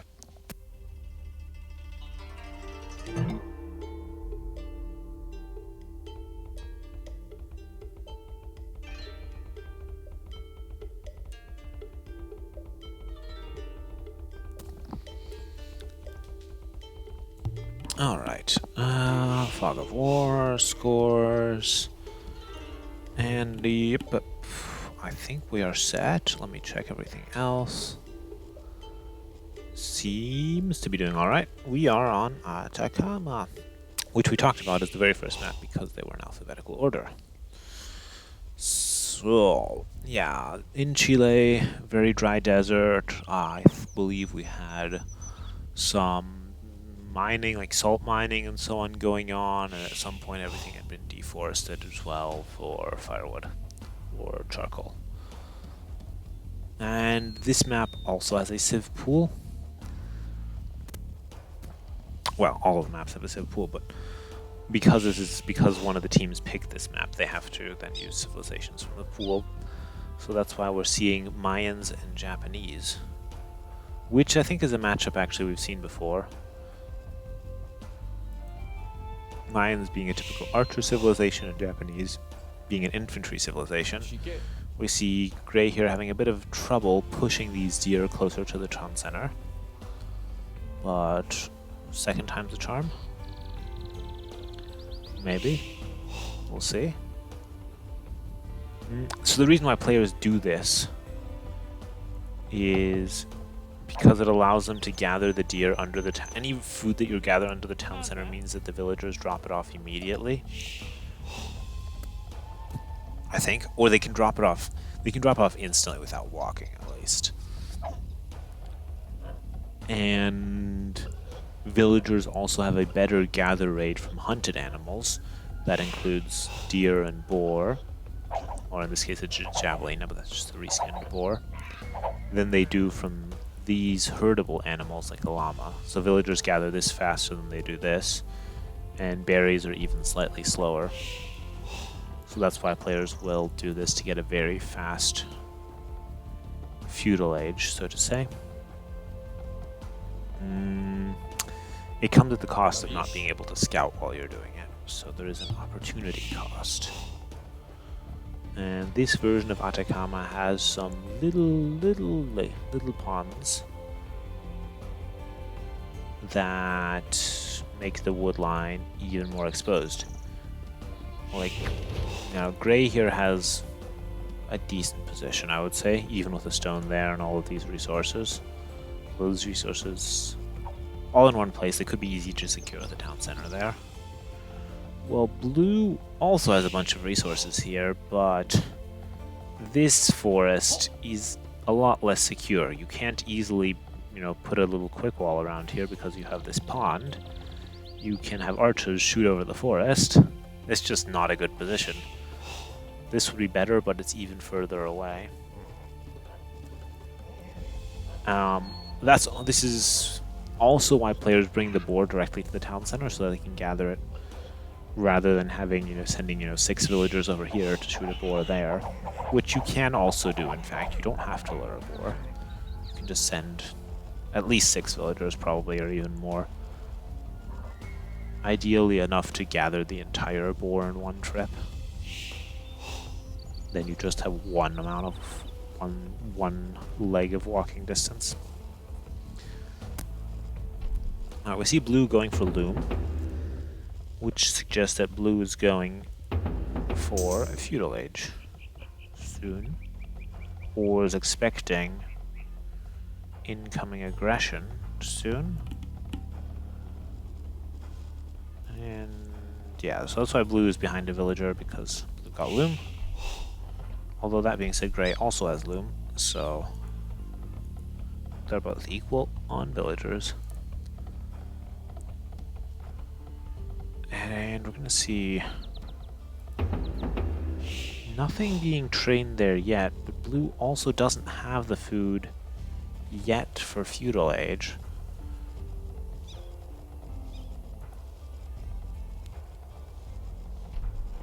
I guess probably because Blue didn't push. I didn't check, but those deer look unpushed. That's probably the difference, although there might be even more deer on this map.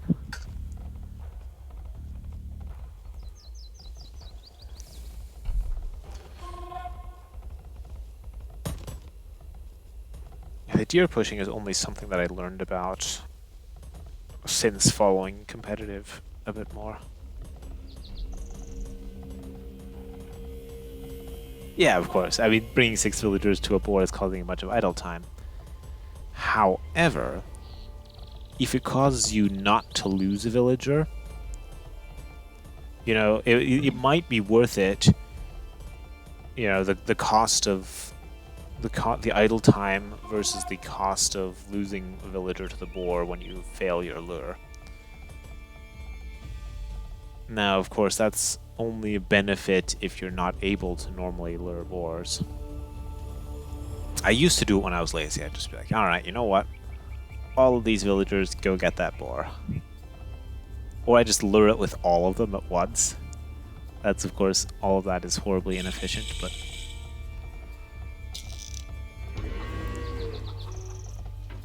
as long as you keep producing villagers, that's the most important thing. So these guys have been spotted. There are little walls around all the gold. This tower probably has just enough range. These are men-at-arms now. Japanese infantry attack faster.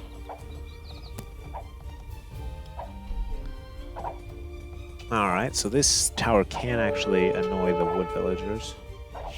And the men-at-arms were going to try and catch some of the villagers as they ran away, but they can't with the archers there. Well, they could actually rush down the archers. But the archers can just run away, hit and run with sufficient micro.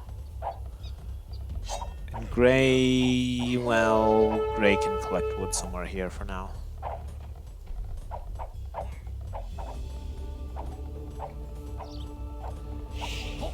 Alright, so these guys are now not actually trapped. Now they're more or less trapped, or less, or more. It's only one at this point, though. Alright, the two forward villagers are just building houses. How are we doing? Yeah, Grey has more kills because Grey killed all of that. He's going to take out... Well, okay, no, the villagers can hide in the tower. The tower does give good line of sight of what's coming forward. So we see an archer, we see skirmishers coming out.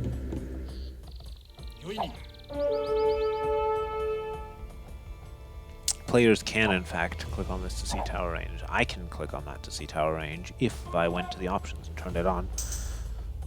The range indicator isn't perfect, though, because the actual range is not a perfect circle, but rather a rectangle with rounded corners. In this case, a rectangle, 1x1 rectangle with huge rounded corners. It's more noticeable for a town center or a castle that the range is off, because it's sort of straight here, round here, straight here, round here, straight here, round here, except the town center is smaller, so it's more like that. But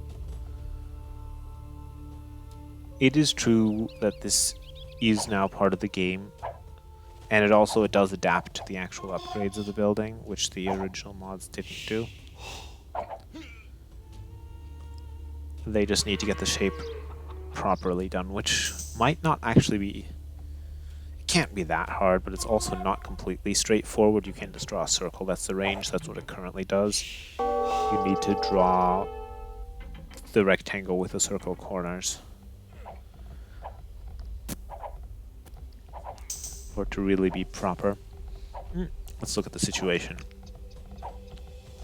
Blue is slightly ahead on villagers. Grey is slightly ahead on military. Tower is still here denying this wood line. But Grey has these small little amounts of wood to take for now.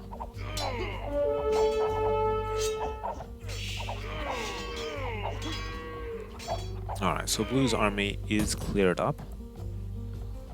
And Grey now has lots of military, which should move forward.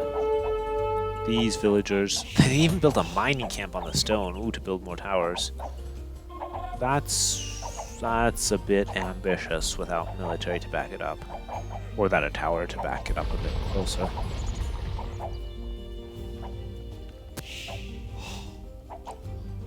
So they're actually going to run home for now.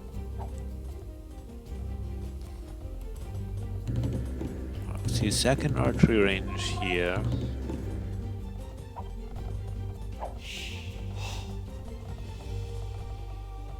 So Japanese benefit from cheaper lumber camps, I believe.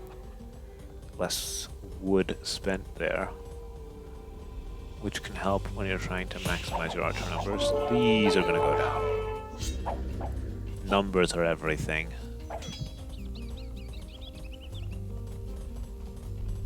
We see, Town Watch coming in to increase building line of sight. Alright, we've talked about this at some point too. In Feudal Age, you can still send in villagers to the fight if you need to. Although it's best to do that with some military.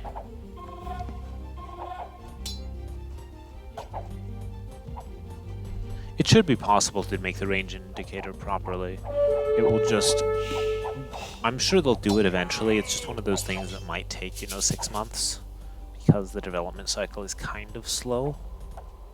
or very slow when it comes to actual features.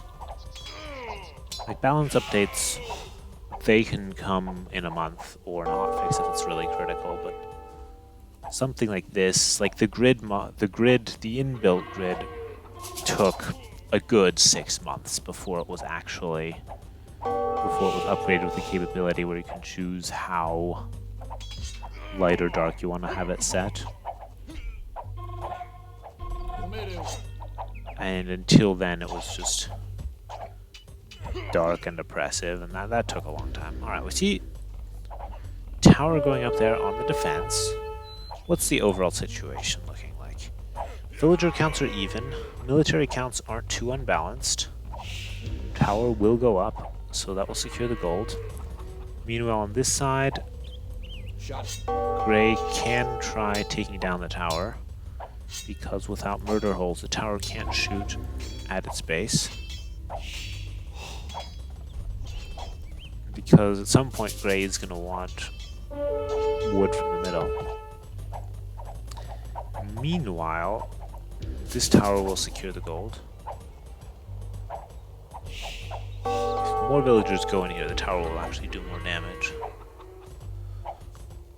But this is already enough damage to deter the skirmishers. You see here... Blue can do nothing about this without sending at least something forward to attack the Eagle Scout. Gray is on the way to Castle Age with eagles coming out. It certainly is easier to just draw a circle, but checking for the size of the building, if it's 1x1, 2x2, 3x3, 4x4, and then drawing a more fancy circle or rounded off rectangle should be possible as well. It should be possible even to do it without hard coding just the specific sizes. You just need to draw several segments rather than just a circle. It's not that easy. Alright, so we have... We're going to see Eagle Warriors. We already see 3 barracks there. And what are we going to see here? We're going to see Knights, which do fine versus Eagles.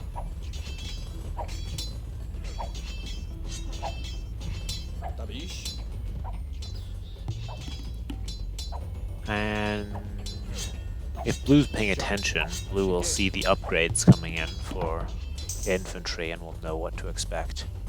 We're seeing another tower here on the gold. Well, that's not even a tower on the wood, that's really just a tower to protect the gold. But there's a tower back here. Okay, so Japanese do get fancy towers in the late game. Or very good towers in the late game with their unique tech.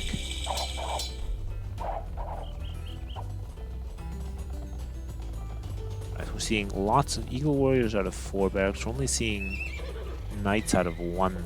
Alright, they do see 2 stables. One of them isn't producing yet, but yeah, to produce Knights you need food and gold, and to produce Eagle Warriors you need lots of gold and also some food. So wood is less important for both players at this point. You just need it to keep up production, buildings, and farms.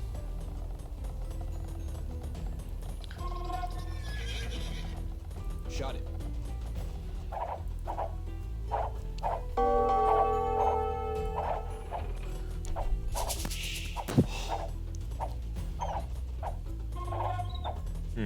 It should be possible to rage. I could also turn them on, but I think it looks nicer without. So I don't have them on right now.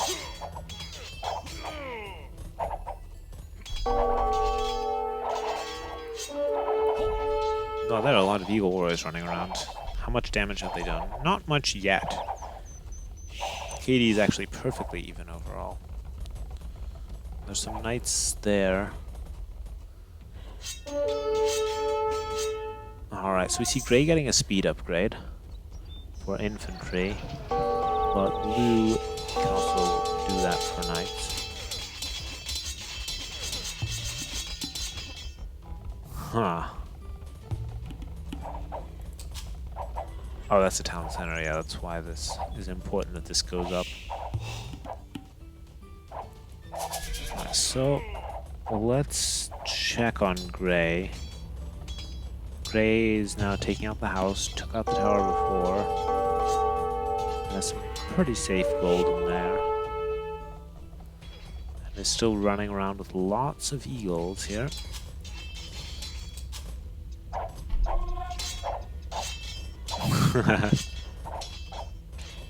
This is true. If you can just go and cause lots of idle time somewhere, even if you don't get a lot of kills, that is still useful. There's not enough room in this tower for all of these villagers, so the other ones that are stuck outside are gonna go down. Yeah, so this is a bit of a mess. And it does seem that blue is now 9 villagers behind. And still has eagles all over the place. And is not currently producing knights, which is not a good sign, but producing knights requires gold, and that requires these eagle warriors not being here.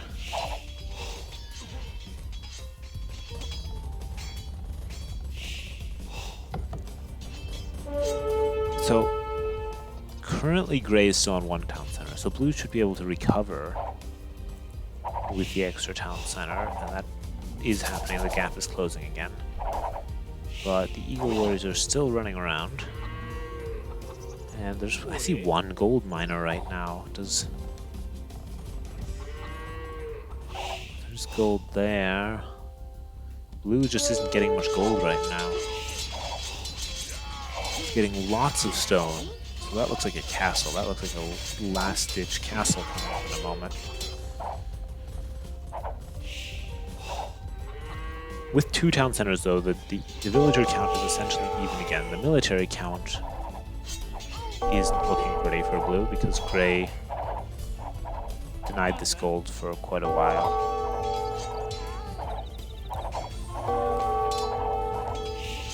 So I think unless this castle either stabilizes by being in a good, strong position to protect lots of gold, or, yeah, it doesn't even come to the castle, or towers, or whatever the stone was for.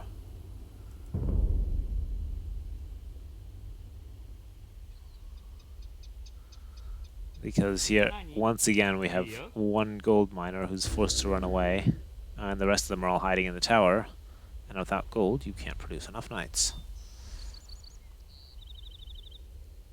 So, yeah, that was pretty even, actually, in terms of that. You see here the gold situation. Eagle warriors are, of course, even more gold intensive.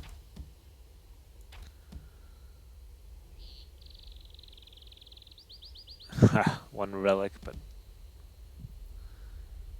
Alright. Yeah, blue just couldn't get actually the knight numbers up enough to really defend or cause damage. So the eagle just went in and caused too much damage there. So I'm going to check what our next game is. Alright, I've got another one. Let me see if it's listed here in the lobby browser. Team Islands, no. Alright. Let me check if it's listed in the spectate games. Otherwise, I'm gonna have to hunt around on AoE2.net. Yeah, it's just not here. Lobby system, not the best. Refresh, how about we check lobbies?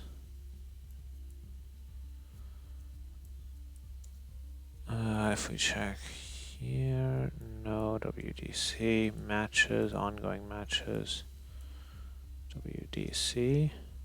We see Atacama. That's the one we just had. There is already a game ID. It's just these game IDs don't work for me directly. They only work.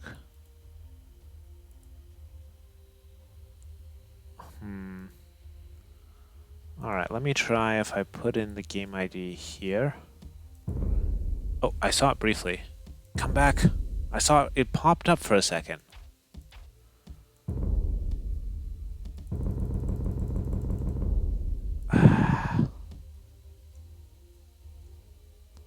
Let's try this again. If I put in the game ID.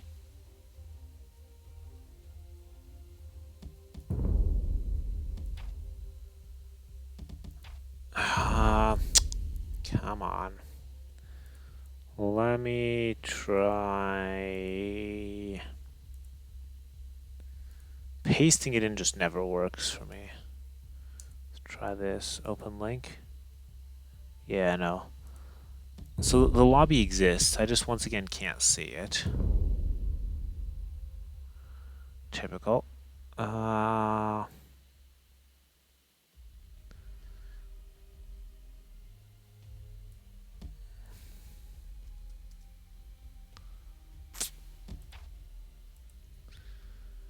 Alright, I'm gonna have to scour AOE the AOE2.net and find one of the players. Refresh.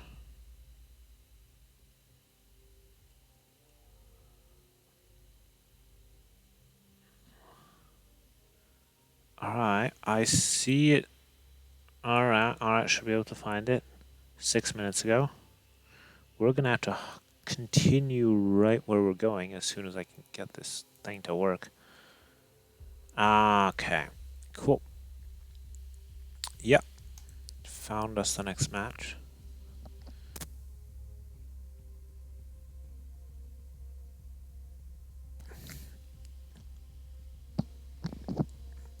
So this has a fair amount of stuff I can talk about. Let's begin by doing this though. So essentially this map was made for the late stages of the tournament, just to really show off some anti-desert efforts and tree planting and so on. Well, do play some AoE too. That's always fun. Or watch me some more. So I made this together with Hui Hui, who's the main organizer for this event, and he really wanted a tree planting mechanism, sort of in the spirit of the overall charity and idea for this tournament. And what is easy to do is to have trees respawn. So all of these bushes will respawn again as bamboo, and then respawn as reeds, and then they're gone. But that's more of a regrowth. And for actual planting, we experimented with different things, and basically a lot of stuff just made the game crash or didn't work. Like I could make outposts. I could make trees turn into outposts, but not the other way around, or something like that. I could make a cart that could turn into a tree, but it didn't really work. I tried to make trees trainable at the town center, but that just crashed the game. So what we had to settle on was, this is in fact a relic cart. It's an object in the game, and behind the scenes it's been upgraded into like a goat, and then when it's attacked, when it dies, it turns into a tree. It's a bit of a complicated mechanism, but it turns into a tree that you can then harvest for 300 wood, and then it turns into a final tree, a baobab tree that can't be harvested. So there's a fair amount of RMS, there's a fair amount of like game data tricks happening behind the scenes here. It was just important that it was possible to do this. The real relics are on the outside of the map. And they actually say relic rather than plant when you click on them. And the other thing I can talk about is this is supposed to represent some different aspects of deserts in Ethiopia. And this area is basically, it's supposed to be like, you know, poor farmland, partially depleted farmland where you have hedgerows, which are just typical of farmland in general. The relics, especially in the middle, well, there's supposed to be trees that you can plant, but the other aspect that I was going for here is the church forests, which are, well, basically I had a nice National Geographic article for inspiration, and these church forests, you'll see this tree respawn in a moment. We can actually come back to the tree in a bit. Are areas in farmland where the forest hasn't been cut down because it's a church in the middle, essentially, and it's, you know, it's land belonging to the church, while everything else is, you know, farmland around it. So it's just a very striking feature that does exist in that part of the world. Those are, yes, but they've been made so that they don't attack. So they're just there for decoration. They don't have 99 attack. See, so the trees do respawn just to make sure players have enough wood. The monkeys, I couldn't get the stats to show 0, but they won't. They will just run away. They won't attack you. So they're not like the cheat unit that you would normally have. And the outside is sort of representing the desert around, with essentially there's some sulfurous hot springs, which we can see here. In game, this means that you have gold and stone areas on the outside. This map was only played a little bit, and it never really got to the late game in it, if I remember correctly, at least in the ones that I watched. The fire is supposed to be part of the geothermal activity.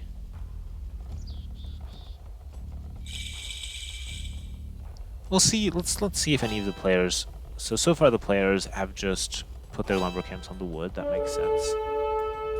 We'll see if anyone actually goes for the tree planting. I don't know. Perhaps this could have been optimized differently to make these trees not respawn as often, so that the tree planting is more valuable. On the other hand, it's a very micro-intensive process. You actually have to go click the tree with a villager, who then harvests it for like 20 seconds to plant it, or click the relic. I wish it could have been done in a better way and not with relic graphics, but no, I spent probably an hour or two experimenting and couldn't really find anything at all that worked. So we had to use this. No, you plant with villagers. Or actually any normal military unit. You attack the relic. The relic has 12 hit points, you do 1 damage per attack. And when it has no health, then it spawns a tree.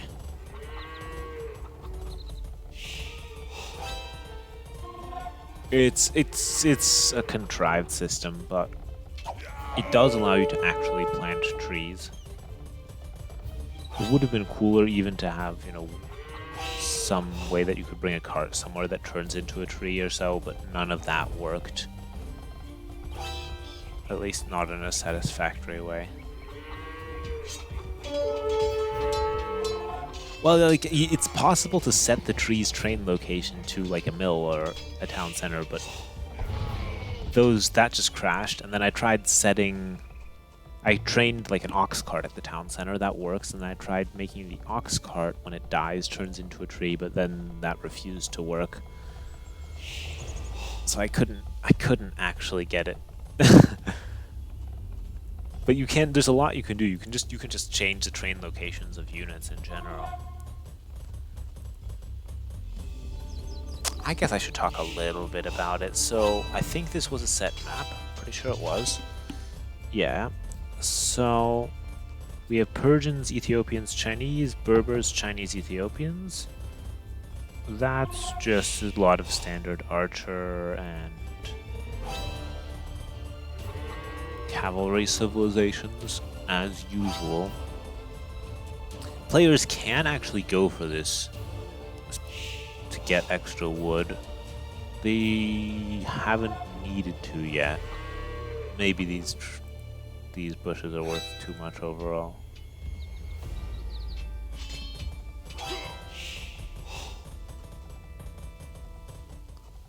I hope this goes to the late game and we can see some fun stuff happening. I'm not sure how it would have actually worked if you could train trees from the town center, if there's tree spawned like right next to it. But in any case, it didn't work.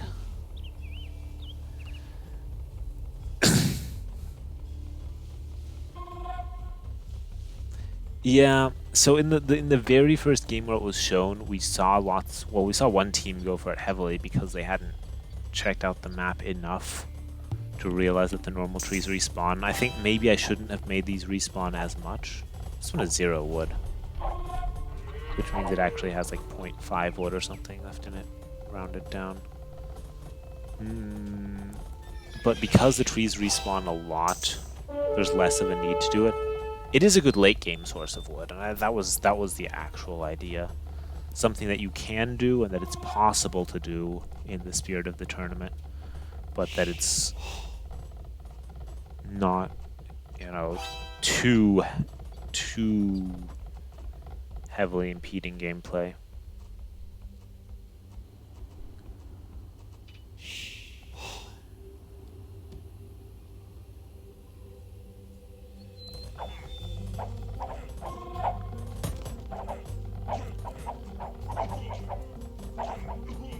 And these, if you do harvest them, they are worth more wood than any of the other trees. But they're also a bit further out from players, so we will see. We will see if anyone goes for it. I see a large amount of archers there. No, it's very dependent on this. If it goes to the late game, I think we'll see it. Or if any player is bored. But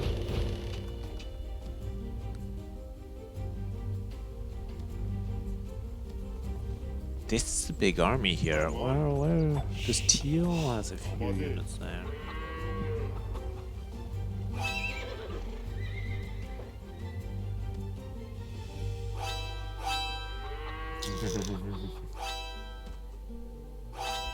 You can actually shoot at them, I think.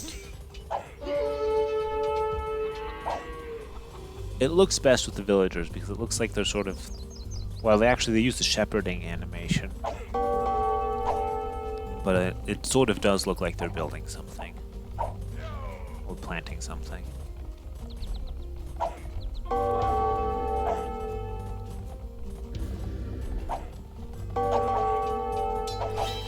But I think here... I haven't really looked at the villager count specifically. But I feel like our warm-colored team has a lot of military hovering around this side of the map right now.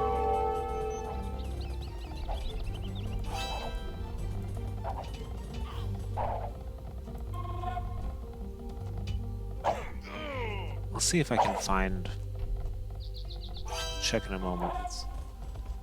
See if, like this... See, yeah, there we go.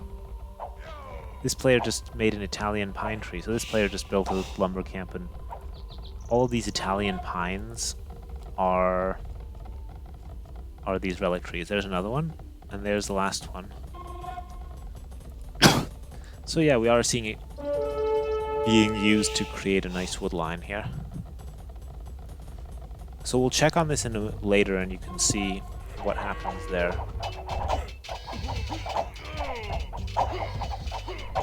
We have...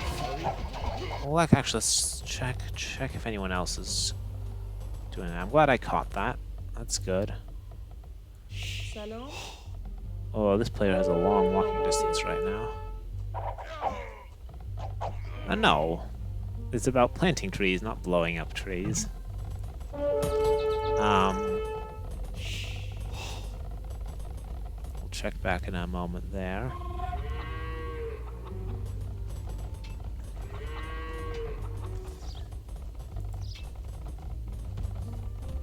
See if anyone else goes for this.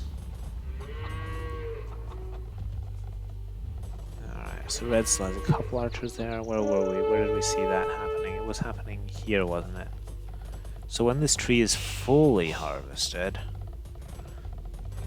then it turns into an indestructible baobab tree.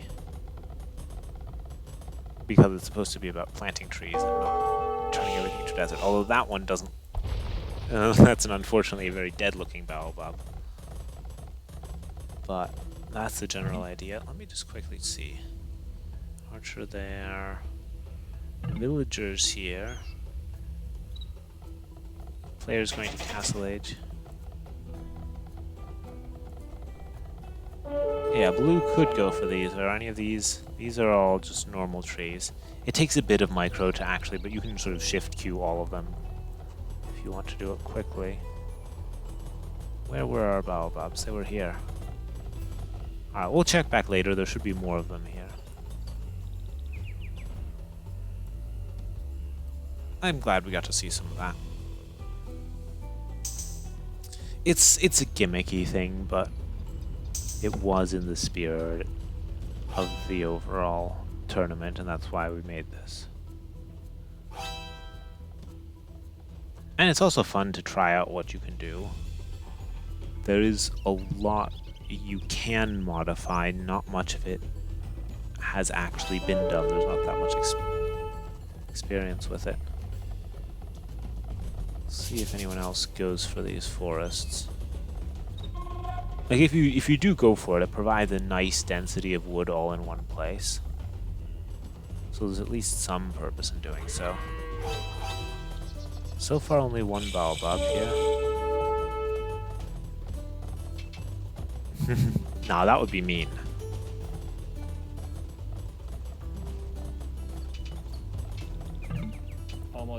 That's why I put all the rocks on the outside. Also, on the mini map they don't turn up as white. The white parts on the mini map are only are only these walls. On the mini map they are the same color as food actually. As things like ibex. Alright, so we see yellow's gone for it over here. You can see all the baobabs. So this means in the late game, there will actually be just trees standing on the map again. Which is cool. Let's see, so yellow building a town center there. Purple built mining camps there.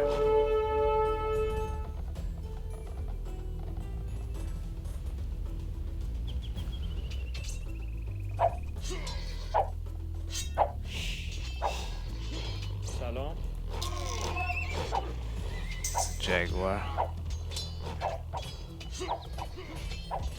Alright, we've got another baobab there. What do we have here? With some crossbows. Yeah, I guess I could comment on what's happening on the game itself a bit more, but I do that most of the time and I am showing it.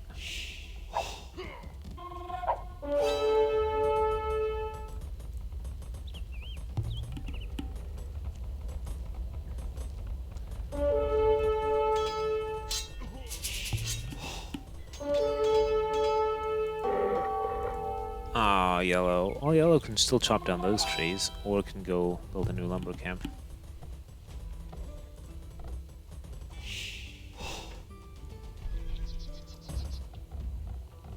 At the end of the game, we'll have to do another check for baobabs everywhere.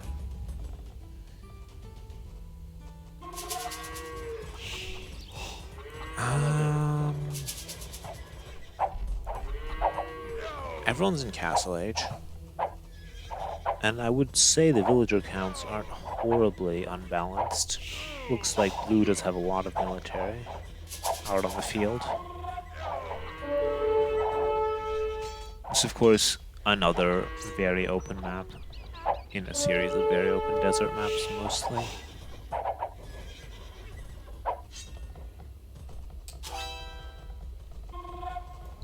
Someone peeing the stone.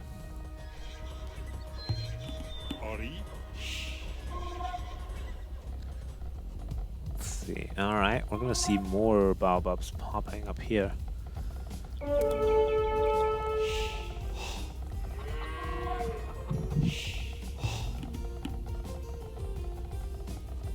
Let's check on everyone else. Alright, so we have a bit of an archer war happening on this side.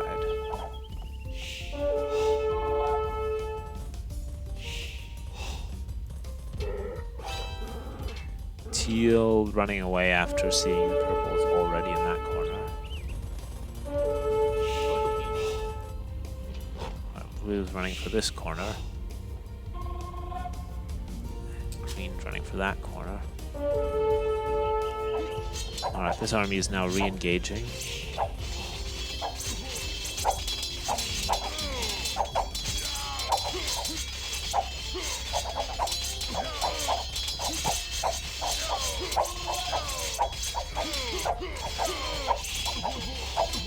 And how is it going? It looks like green will clean up everything. Although, no, purple has reinforcements here. Green will defeat everything that was there, but will then die to the purple. Okay. How are we doing in other parts of the maps? Alright, these baobabs are now being a nice wall here. This corner is not going to be attacked yet. That's a single crossbow, that doesn't matter.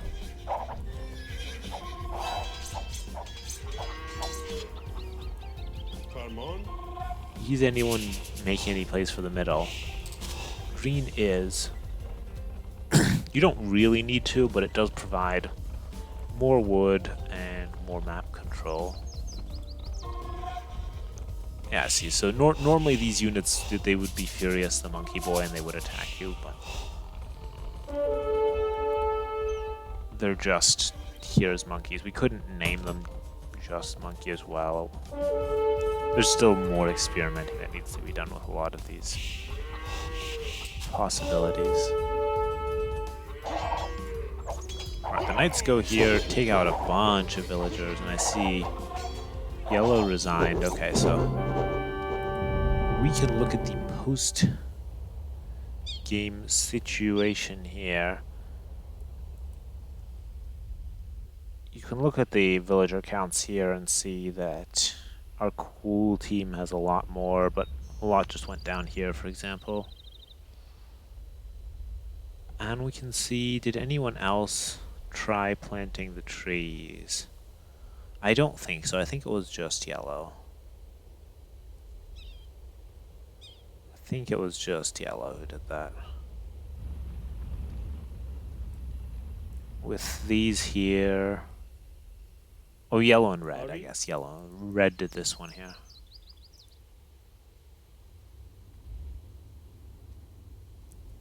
Yeah. There we have it. This is game number 4. I have not been keeping track of the overall score. It's... which team won this? So I think it's gotta be... It's either 1-3 or 2-2. I need to check.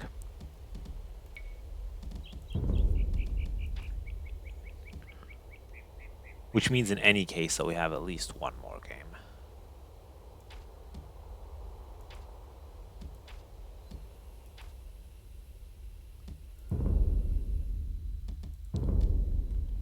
But I'll check what the situation is on that momentarily. Let's see. So, alright, I've got a new game ID. The game IDs as such haven't been letting me get in, but if I just search for matches, alright, I find the current match, that's no good.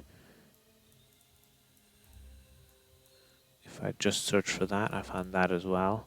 It takes a while for them to turn up on AOE2.net.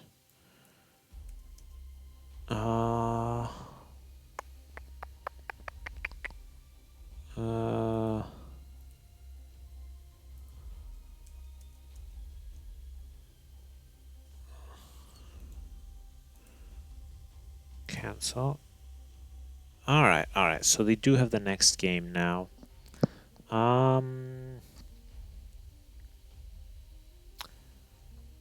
I will start it. I'll start it immediately so I don't fall too far behind.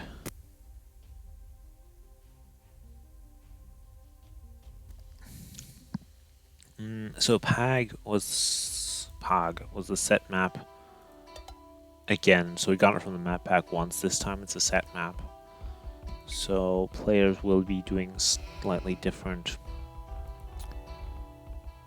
strategies here in that their back player is going to be a water player, basically, rather than an archer civilization that suddenly finds himself in that role. So we have Italians at the back. They have to choose from the civilization pool.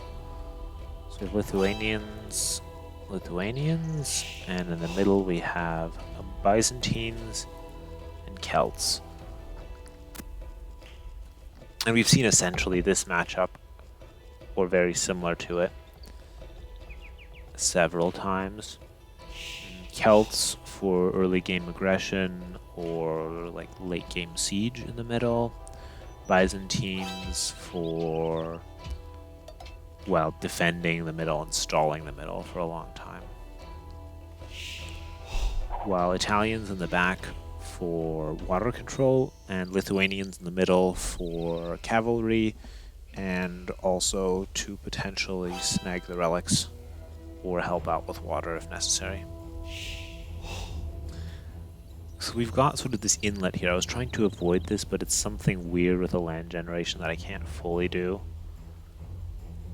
But it does make this coastline here always nice and random. And then we have a very ragged coast on this side here. There's actually really not that much water, not that much in the way of good fishing, and much in the way of landing spots and extra wood.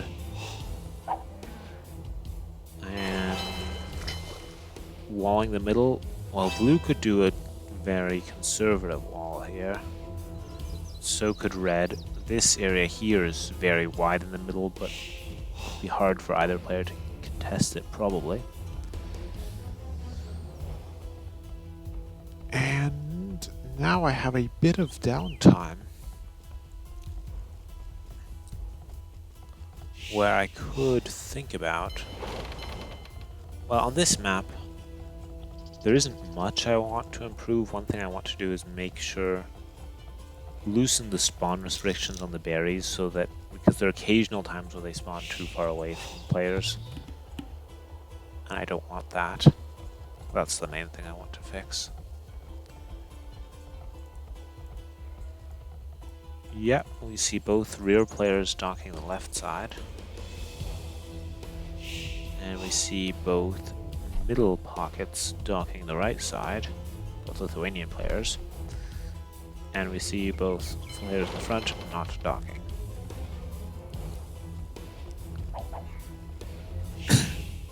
Let me quickly check my desert spreadsheet. Oh, we're actually almost through. We just We only have one more desert to look at. I think. Yeah, okay, so the environmental effects sheet. There weren't environmental issues that we could easily identify for all the sites or write about. So we don't actually have any listed for Al Samim, but it's basically it's such a barren desert there that there's really not even that much human impact. There's was, as I said, some salt mining and prospecting, but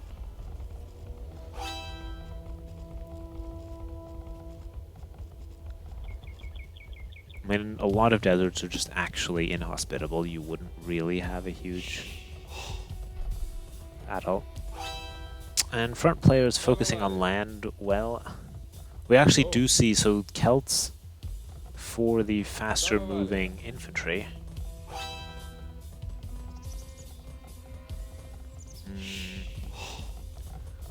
Someone, yeah, you need at least, if you want to go heavily on water, then you need to have the front player just wall up and go full defensive, which is doable. Which I'm seeing here, but I'm not seeing any walls here.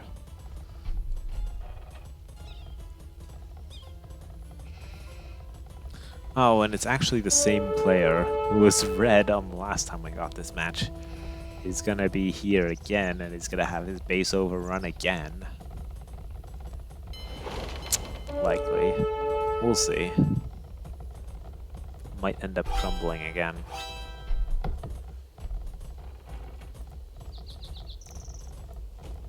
So this, it hasn't caused damage, but it has forced out a bunch of palisades there. Caused some idle time. And is still a looming threat. And could also pick off any villagers that go to wall. Although we're seeing Byzantine double archery range. That is interesting. I mean, you can get cheaper skirmishers, or you could actually just make archers with no specific bonus.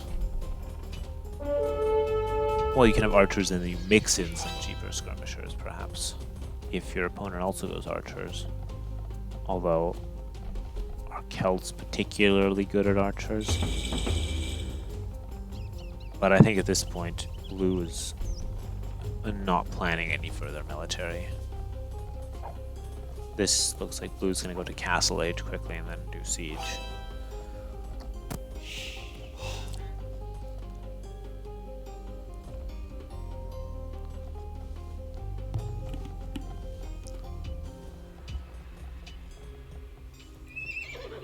So yeah, we're not going to see too much aggression yet. I think blue's going to go for a fast castle here. We've got green, he's making scouts. And we see, what are those? Those are fishing ships and galleys. Okay, I've got 2 docks up here. And what have we got on this side? We have the archery ranges, we have scouts coming out as well, and we have a barracks here, I guess just for the future. And we are not producing, we're not contesting the water yet. Which means that teal is going to kill some fishing ships. The walls do go up in time here, or the reinforcements go up in time. Blue, currently at least. Fishing ships are going to go down.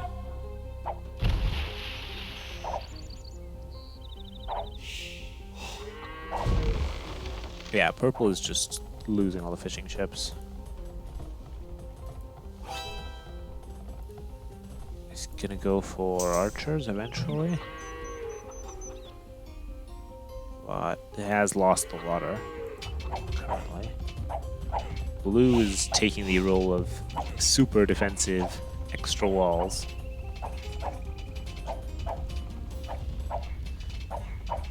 Well, ships provide... This is true. In Imperial Age, they really provide a lot because of pressure with cannon galleons. In the earlier game, well, you can deny your opponent's fishing, so that, you know, that destroys some economy. You can also park some galleys close to the coast and have at least some impact. The other thing that controlling the water allows is if the enemy team is too heavily walled up, you can use your water control to just transport and do a landing somewhere at the back.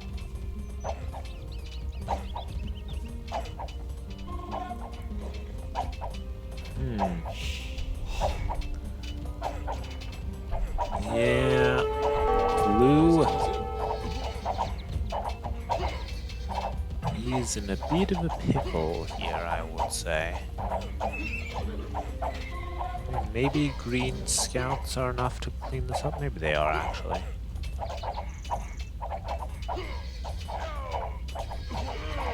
Just enough.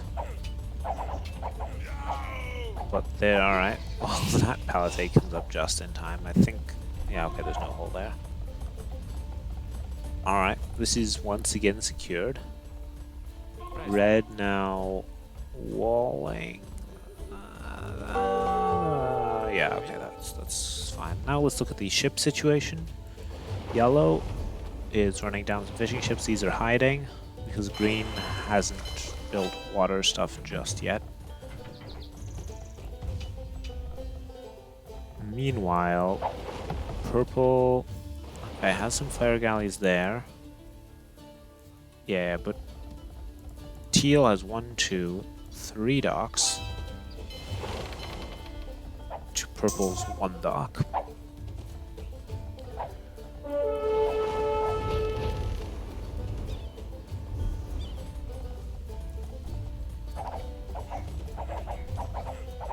Like ships, you know, if you have total water control, your ships are loitering around being not very useful. You park some of them there, for example. Or you start shooting at lumberjacks or gold miners once you have the range, which you don't quite have there, actually. Same thing there, you know, there are plenty of things you can harass. You can deny a lot of wood if you control the entire coastline.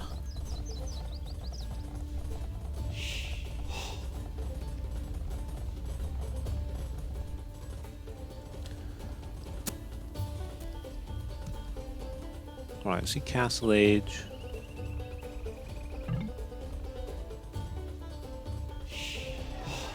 Do we have Castle Age? Yeah, okay, so both of the super pockets are in Castle Age, and both of the middle pockets are going for it. While the front players are just building more archers and defending. Alright, teal is making an early move for the other side. We'll see if we see the walling off trick again.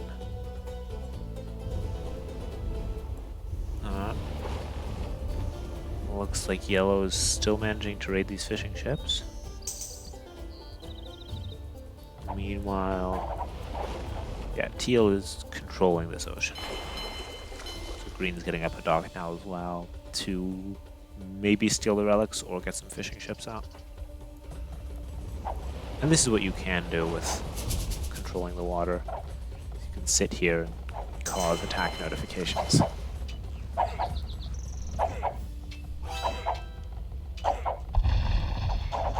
Alright, enjoy playing. I am going to cast the rest of this. This is game 4. There could be up to 3 more. If I kept better track of the score, I would have, or if I knew the overall players better, I might have an impression of how many more games we actually have. But I did feel, given that this was the final and I cast a lot of the other ones, that I should do this. Plus, it's the last chance to look at these maps again, see them played.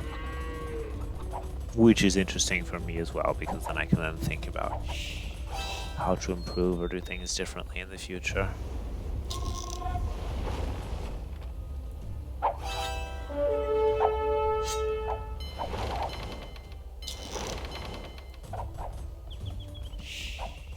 Alright, so teal controls the water. Alright, so green's adding fishing, yeah. Because green lost the fishing on this side, or is going to.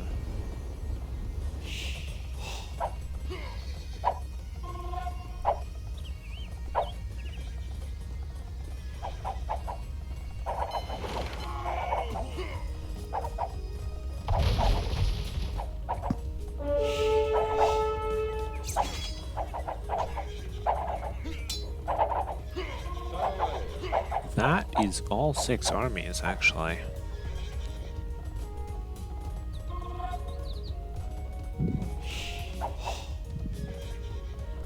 I can see, like, I haven't been doing all that much casting. I can see how it can get repetitive if you cast the same types of games too often. You need a variety of different games, different skill levels. Because in these 3v3 team matches, we see a lot of archers and knights just dancing around doing very similar things. It's good, I guess, in this set that they're 1v1 in the mix to complicate things, and that they're maps that require or encourage crazy strategies. There is a new dock there.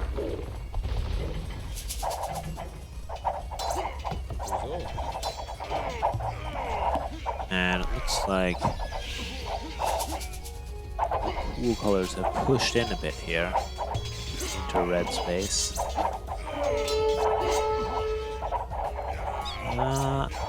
Teal's crossbows all go down.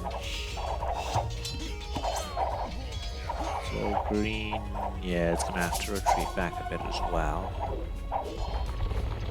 But teal is now in a confident, should be taking on that dock, but is now in a confident position to pressure a lot of the coastline.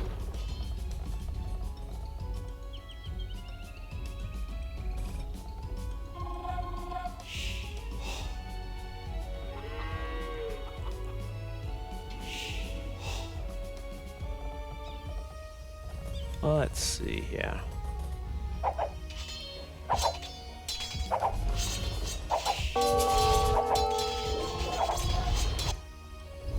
Oh. Yellow is going to harass these villagers that green is sending over. That's the problem of not controlling that side of the map. Oh, looks like purple is trying to retake the water. I thought teal had seen this. But of course, all the players are very busy in the center here. We have a castle going out. All of this stuff on the sides might not matter if this castle goes up and red basically dies.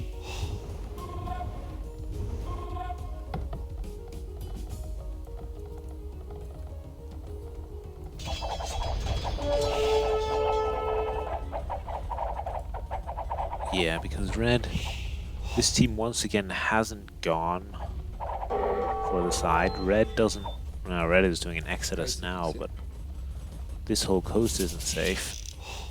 Red could retreat to the very back or run to the other side before it gets walled off.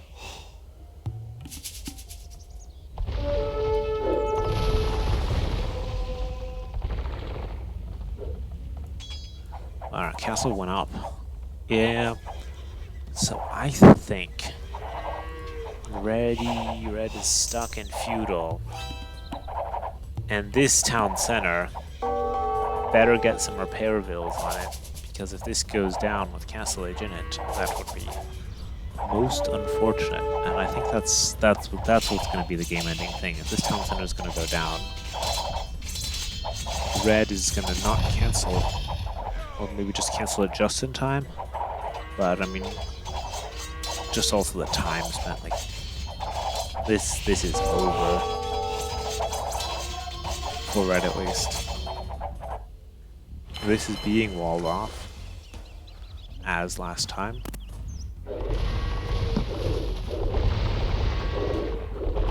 Teal is likely going to win the water there.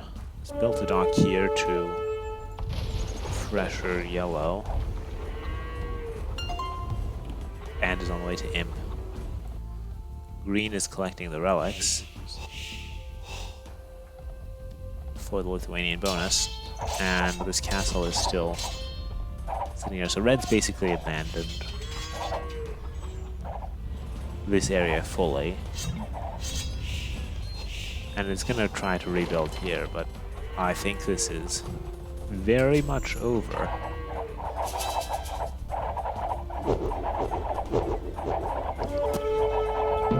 And so it is. And so it is. So let's look at the statistics. Yeah, if this is going to go to the late game, it really needs to be a stalemate in the middle for a long time.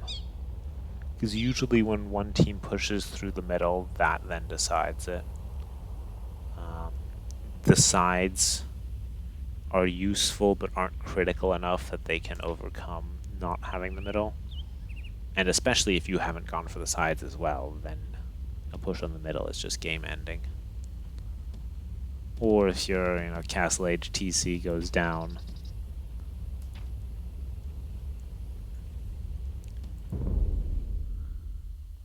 Alright, let me see.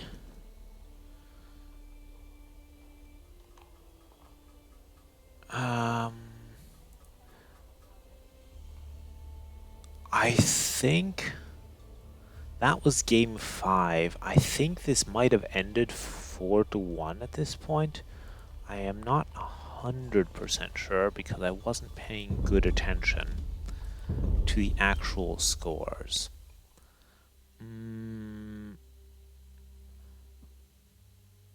I see Pag V1 listed here again.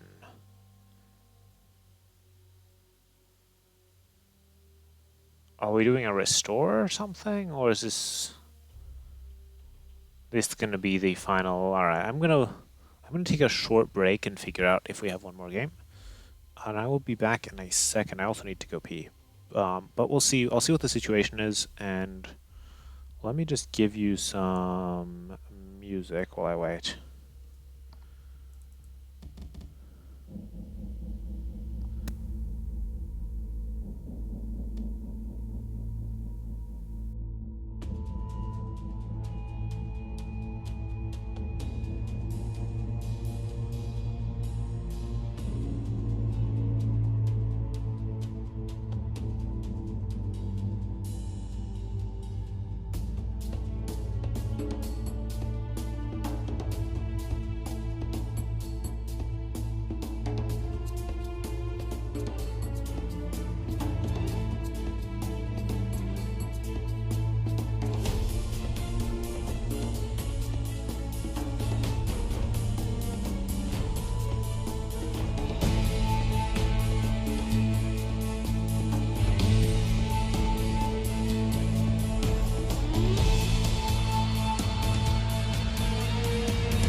So I do believe, in fact, that this is just a ghost lobby. And if I refresh, it'll be gone. And I think this is over. And Poland, right? Oh, let me check which team won. I should do this properly. Let's do this properly. Because I was notoriously bad at actually keeping track of the teams. World Desert Championship. Let's see if this is all proper. The other thing there's actually one more thing I was going to do too.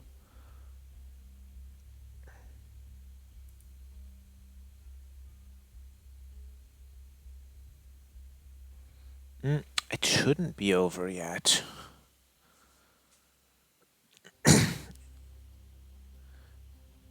It shouldn't be over yet because it should be 3-2 right now. Let me see what's going on. Unless I messed up something. It should be, it's actually 3-2, it's not 4-1. But I don't know what the situation is.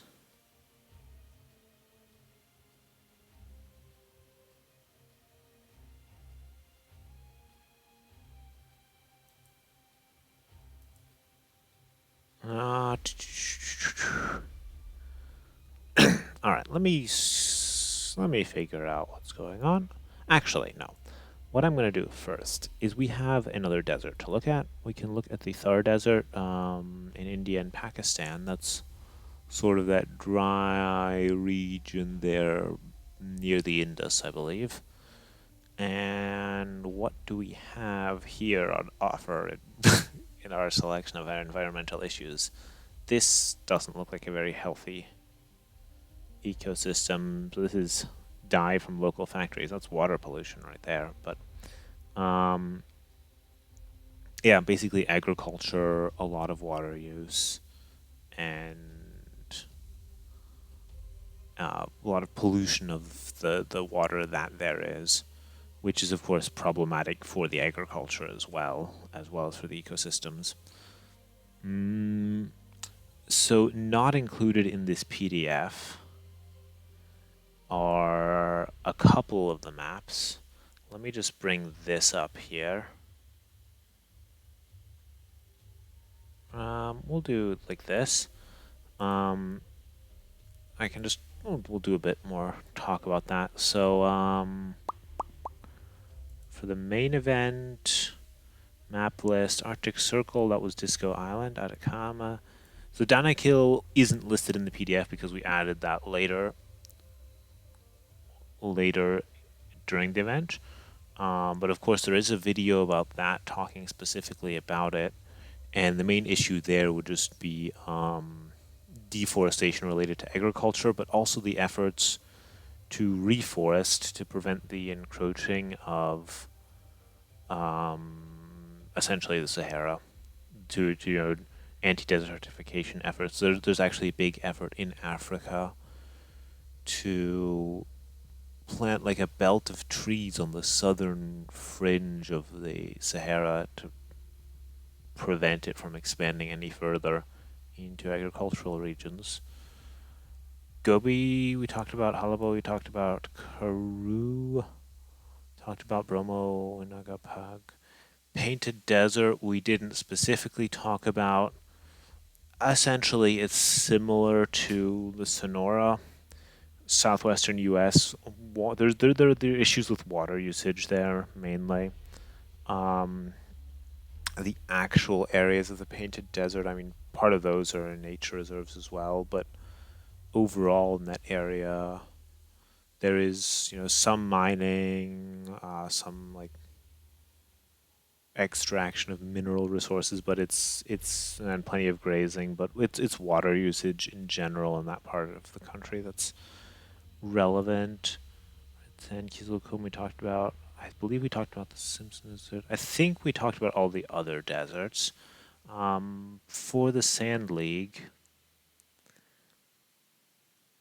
We have a couple maps actually here that we never saw played, partially because I also didn't watch the quarterfinals and the semifinals. I apologize for that. I already did apologize earlier, it's just it didn't work time-wise. But we never saw Huachina or Antarctica get played. Antarctica, the main environmental issue that we talk about is just climate change in general and how that leads to shrinking ice shelves, raising sea levels that causes issues elsewhere. And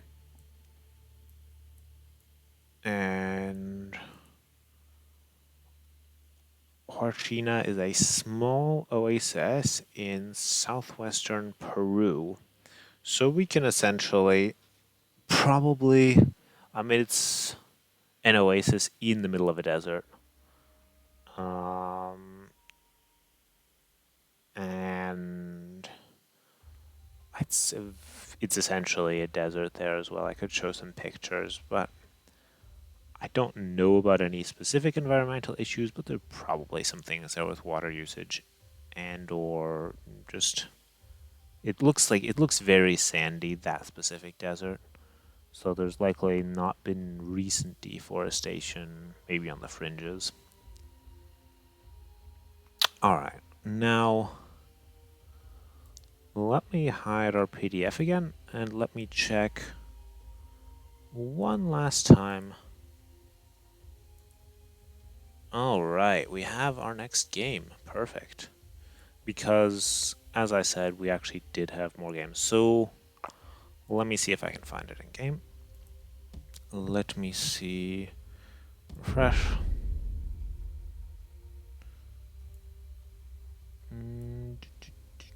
This one should be on Thar Desert, which I'm not seeing here. Oh my god, too many Arabias. I'm not seeing here. Glad that someone's actually playing Battle Royale.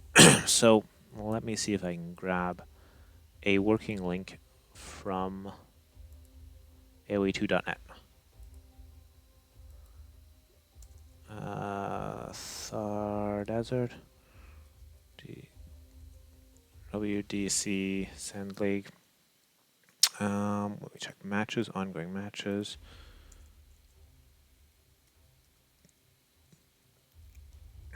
Sand. Well, I look for sand and that doesn't work. If I look for. Let me try going over one of the players. This is actually really bad. Luckily, I haven't had to deal with this mostly because I've been generally, when I cast, I've been casting Rex. But boy, this sucks. Like the game exists. They posted the link. I can't use the link because it's going to ask me for a password or something silly. And I can't find it directly, and I can't find it in ongoing matches on AoE Zone, on AoE2.net. Come on. Oh my goodness. Final. Alright. Well, it does exist. I just need to get to it. Let's try again in the lobby browser.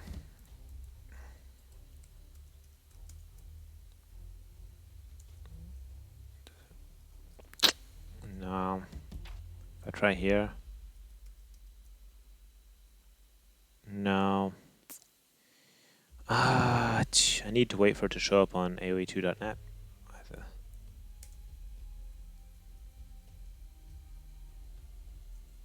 Like I can't even join it. If I just take the entire lobby title, I search for that. No. If I search for it under lobbies,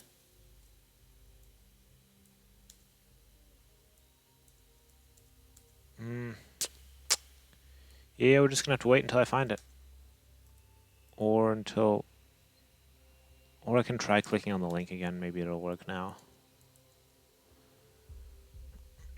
They only just posted it, so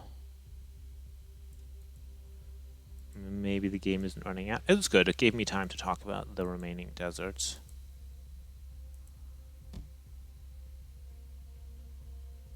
Yuck. Well,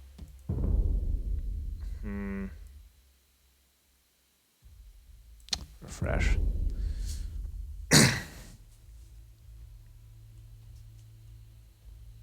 And then if I plop in, like, that is already too much. Come on. If I put in the ID, that's also not going to work, is it?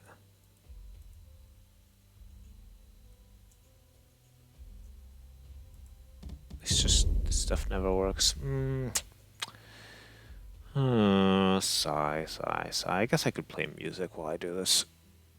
Or what I should do is actually play the videos, but you can look at the map videos. They're posted on YouTube. I'm not going to show them now, but I will post that link again just because I can.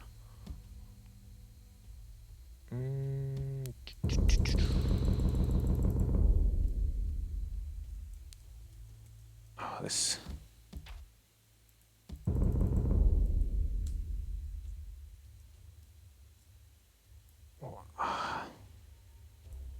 Yeah, there's something seriously wrong with the lobby system. Well, there's always been, but I've heard recently that there's like an issue where old lobbies persist, cluttering up space, so the new lobbies can't show up, and consequently you can't find them.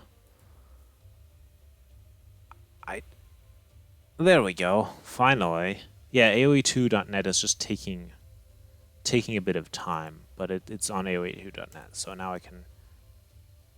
Oh, come on. Did they remake the lobby?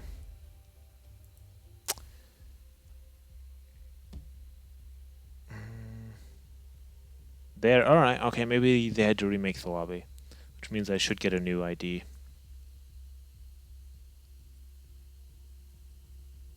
Okay, yeah. New ID.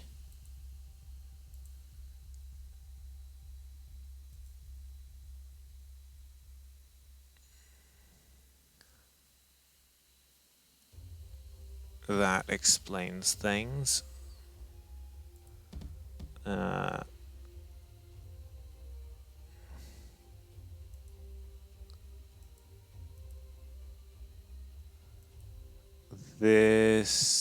So not 804, but I need 360. Alright, cool. This is the right one.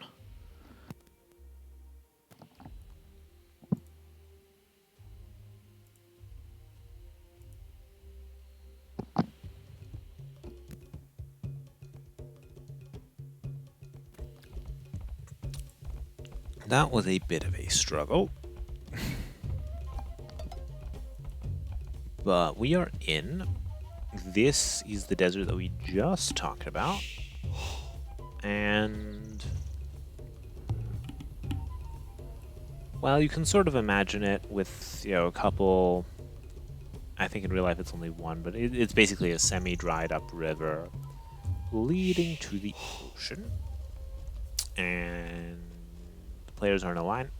They know this. They have to use civs from the civ pool. So we're seeing Britons, Saracens, Berbers, Vietnamese, Berbers, Britons. And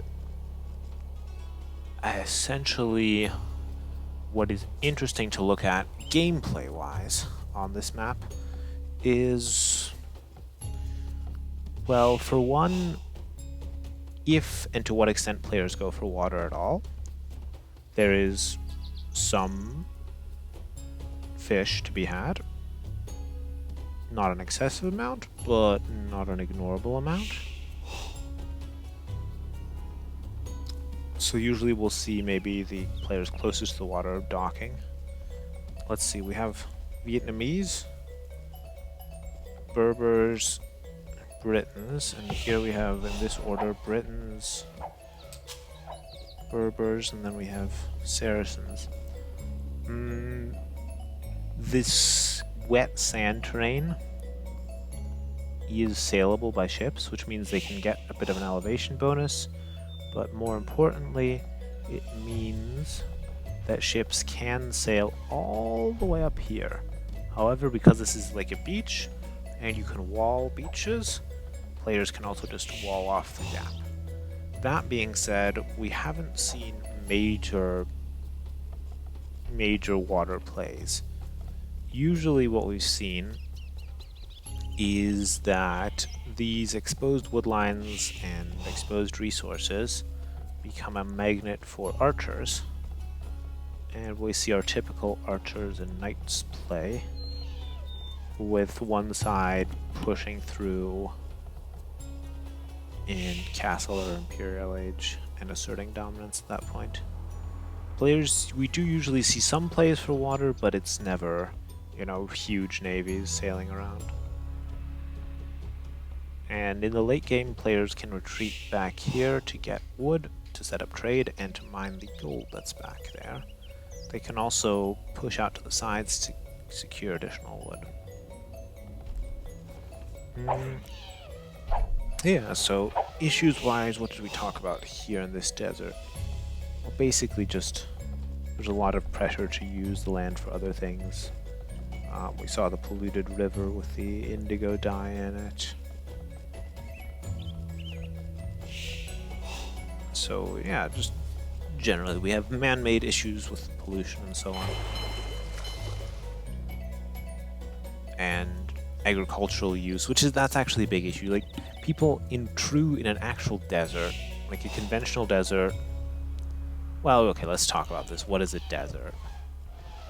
A desert, in a climatological sense, is an area that receives very low rainfall. It is not necessarily an area covered in sand dunes. Although those areas are often deserts. So you have your typical sandy deserts. That's where, well, basically fine particulate matter accumulates in dunes.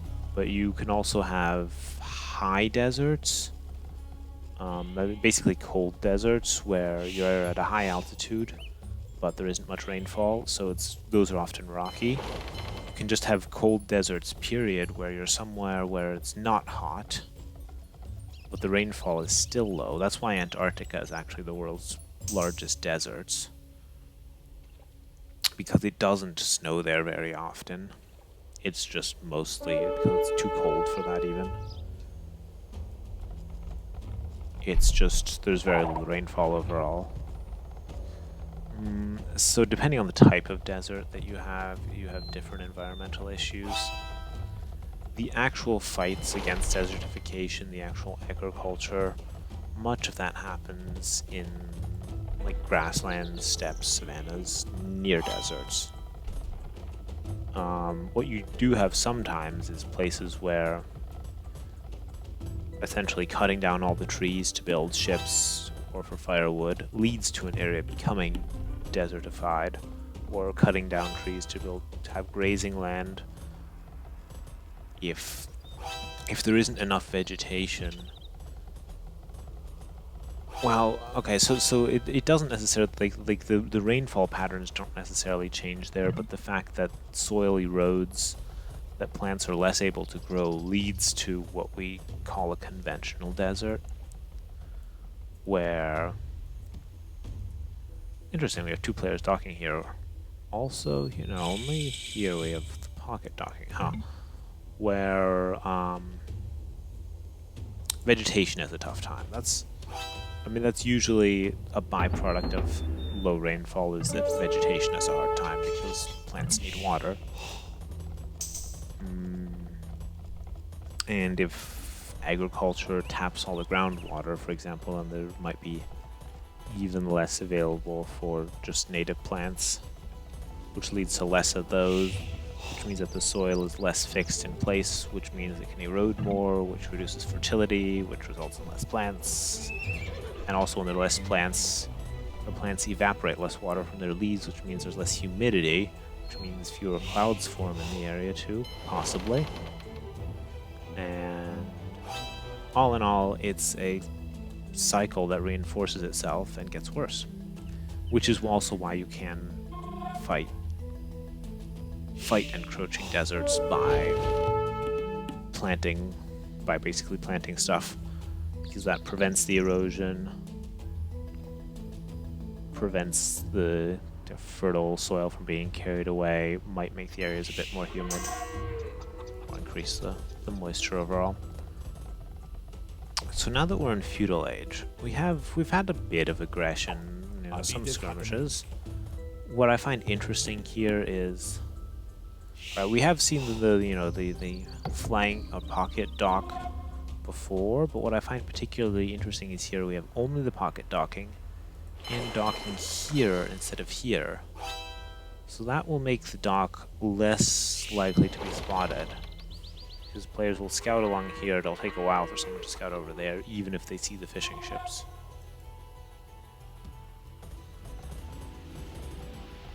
The other thing we're going to see, though, is lots of archer aggression. Potentially some attempts at team walls, or just personal walls. The issue is that walls such as these are just... none of this wood is safe from archers. You need to have your own archer superiority to defend this. None of this wood is safe. If you use it to wall like this, it's kind of safe. Once this gets walled to the end, this could be safer. It's also nice and thick, but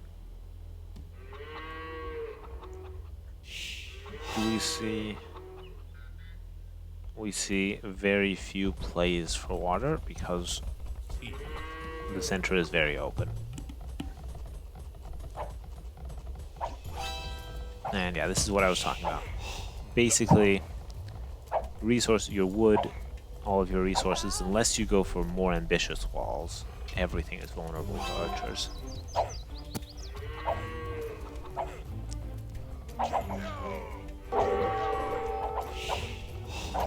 Which is what we are seeing right here. We have the Battle of 5 Armies. Where is Teal? Teal is probably at home. I don't know where Teal's archers are. I don't know if Teal's archers are coming to join the fight.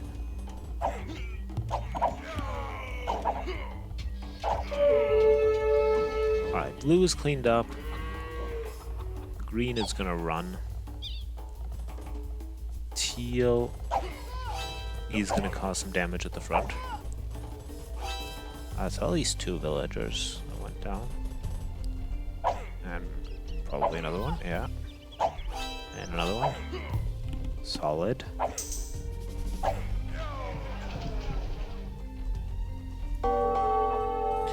Alright, so blue has actually gone for the ambitious team wall, which ensures that the wood is a bit safer.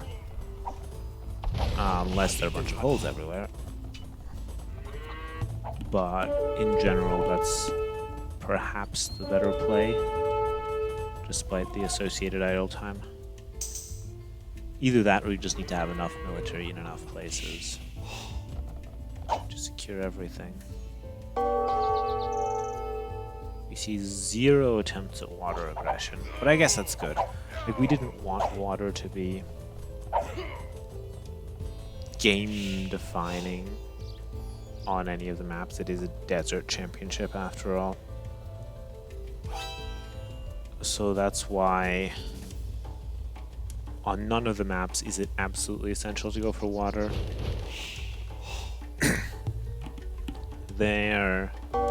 Like on this one,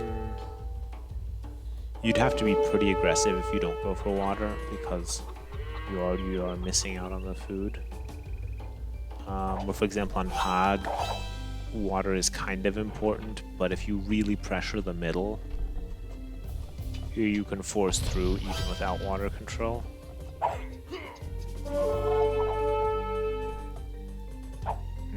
But that's also specifically why we were asked to have a low fish density. That's the case on Pog, that's the case here. The fish density isn't super high on Pog, it's even lower. On Arctic Circle, on Disco Island, it's pretty high, but there's also the entire map, all the water's amphibious. So it's not super important to go for water there either.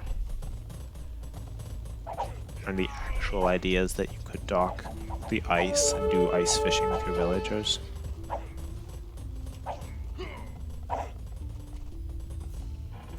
Alright, well that's going to be cleaned up. That was... Well, okay, this is wall to the edge of the map. But these aren't enough anyway. Blue's just gonna keep chasing that. How are we doing on our team walls on this side? Purple is not walled. Yellow sort of has a front wall.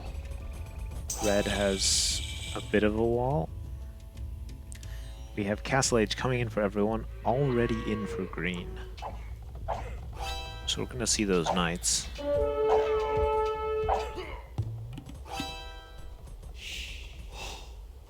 Yeah, these archers can't make it out. They're gonna keep running and realize, whoops, the entire thing is walled. They might pick off the builder though. They do. I'm gonna watch this. Yeah, okay, no, that archer's going down. Because we have big fights likely happening in the middle, with Castle Age coming in for everyone.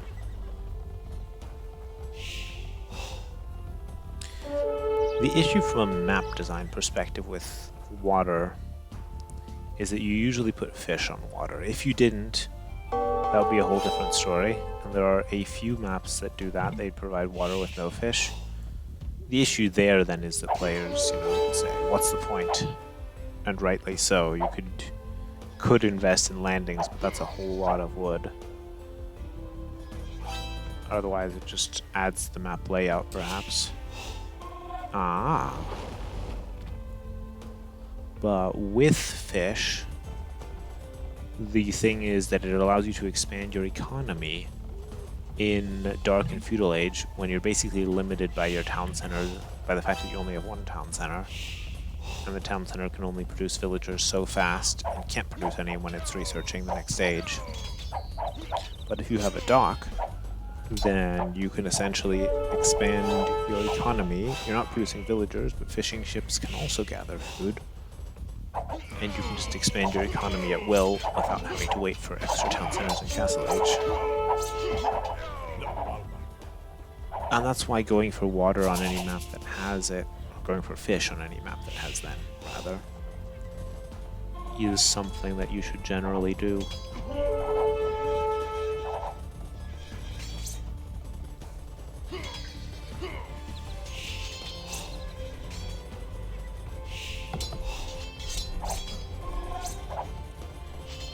Because what it means, if we look at the villager counts, green probably has the most fishing ships. I'm pretty sure that's the case, because yellow only made 3 and those 3 are sitting idle. Red is currently collecting shorefish, where fishing ships are not particularly efficient at that.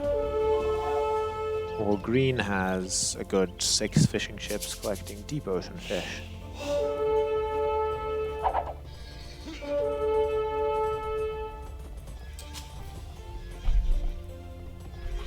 Overall, it looks though, because these teams are both pretty good and relatively evenly matched, especially on standardish maps, this is going to go to the late game likely.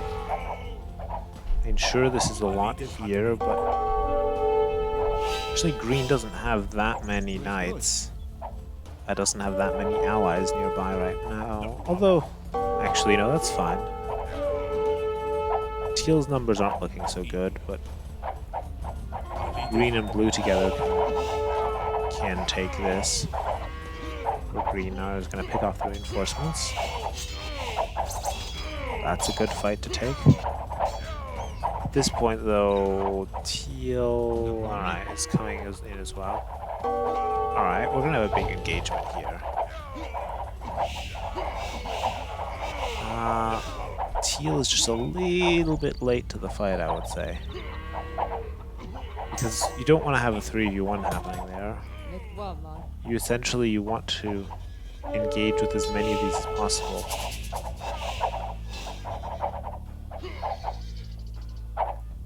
Alright, yeah, teal is being 2v1, but same is true of red.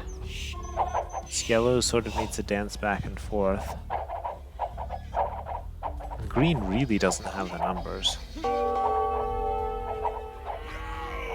I mean, yellow doesn't have that many more either, but...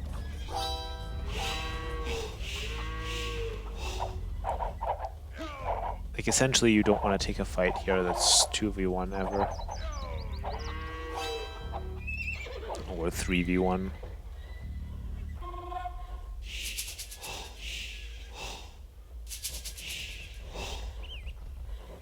Which, being in the middle like this, allows this team to do.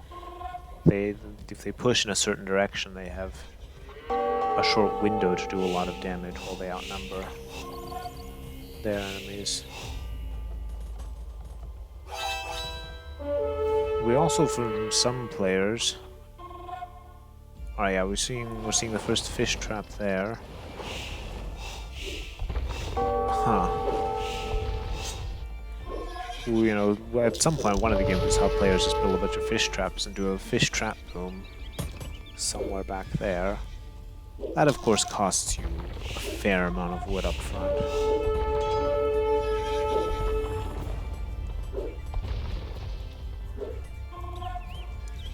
This is good use of a couple war galleys.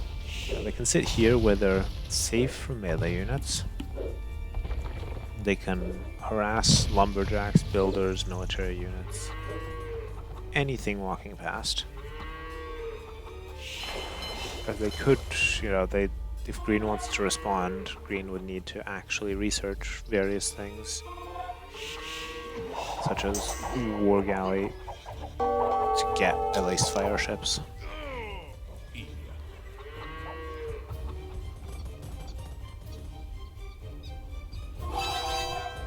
Yeah, this team is not particularly walled up,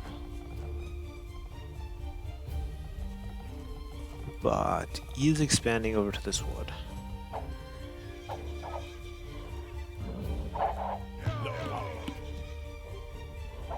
Alright, we see the big 3v1 engagement likely to happen here again. Knights still running around there, ships still sitting around there. This is... if this engagement goes decisively one way or the other, that's game ending. Which is why neither team ever commits fully. They usually withdraw as soon as it looks unfavorable.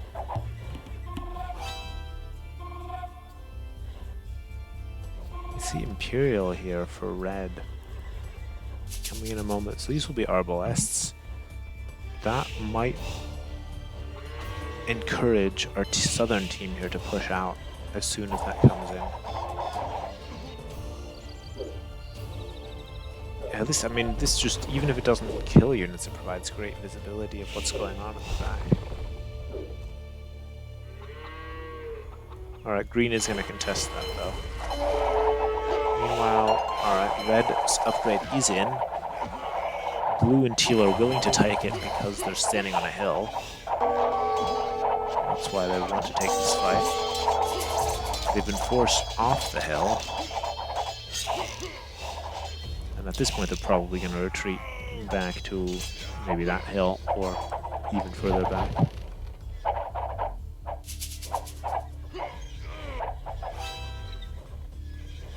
Well, we see blue is going to go for Imperial as well.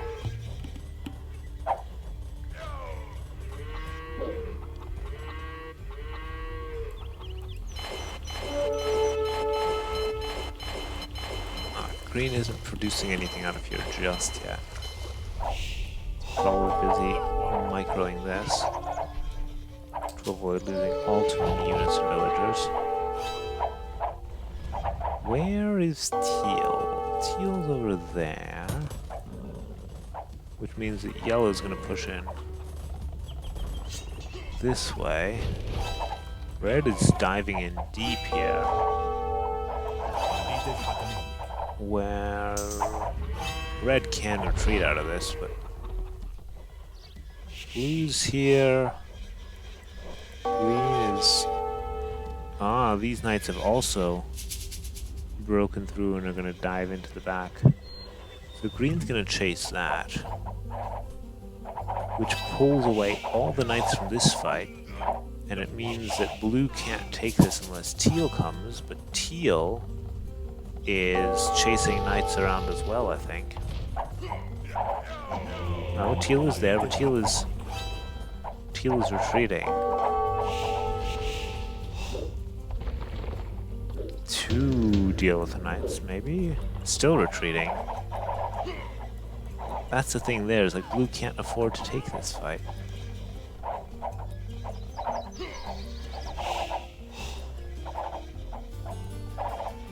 Yellow has been chased back out, but caused lots of damage in idle time.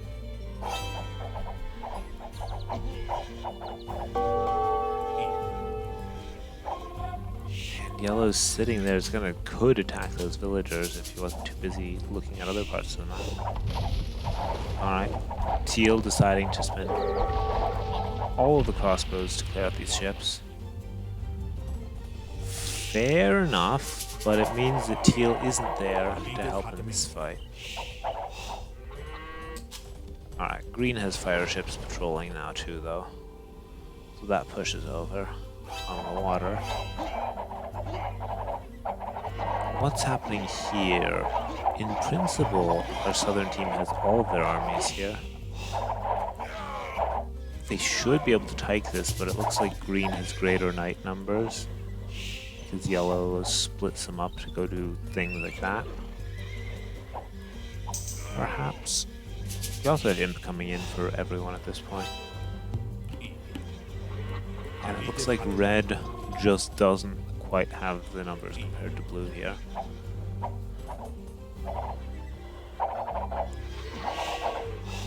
Alright, Yellow sees this. Green can deal with it. So this push keeps moving forward. Where is Teal's army? There are no more ships to kill here. Teal is chilling. I think Teal needs to get... Well, that's the thing, though. If you move all of your army somewhere, it leaves you vulnerable to attacks at home. Nevertheless, with Teal here as well... Where's Blue? Oh, Blue's running through here. But with Teal here as well, could force a bit of a fight. Where's Red's army? There, it's just not very many.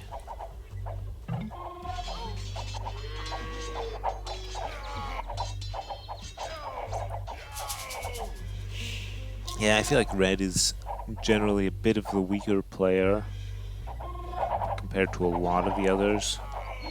But on certain maps like Pag, it's just the misfortune of being in front. But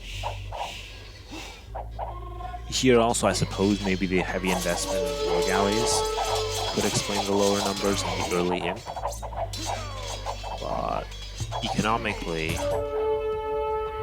Red needs to get the villager counts up.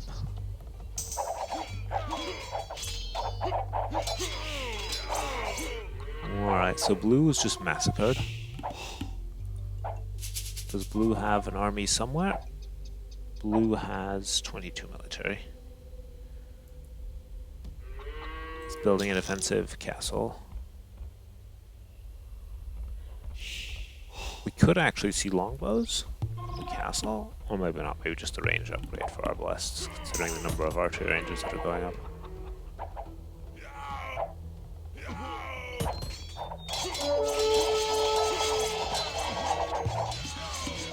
We have a lot of cavaliers running around now. Yeah, so this game is going into the late game. And we have sort of this middle area that tends to be the main battlefield as the armies push forward and back.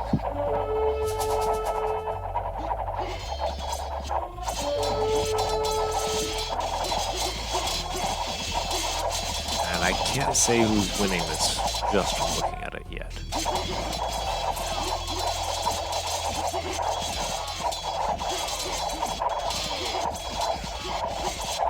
A lot of units going both ways. I'm seeing green doesn't have many. Oh no, green is mixing in light cav. That is a bad sign. That means green is out of gold. Oh dear.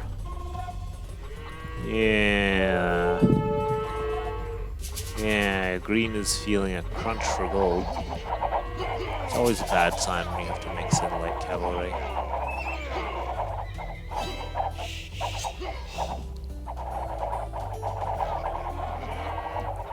That being said, we're seeing skirmishers here. Oh, Imperial. Vietnamese make Imperial skirmishers. Those are decent. I was going to say something about skirmishers in a team game are also not a great sign. Which is true. Essentially, at this point, teams should be thinking about setting up trade. Right, and we have... Yeah, this team has realized that and is setting it up. And this team has realized that and is setting it up. There are lots of trees in the way though, so it's a bit tricky to actually trade. But you see, this push is going forward, but it's also petering out. Like red has not all that much military here. Yellow has not all that much as well, and has been forced to add some light cav as well. Because setting up trade costs gold, of course, too. Blue has some units there, green has some there. Teal is likely chilling somewhere. 39 military. Teal is denying this castle and pushing over here, which has led to a bunch of villagers who want to build that castle being forced away. Now they're going to go build it. And we see a little, just single war galley being annoying. Alright, looks like yellow is just going to set up trade. Well, there isn't room there, I guess, for markets, so yellow's going to put the markets over there. Which should be safe enough.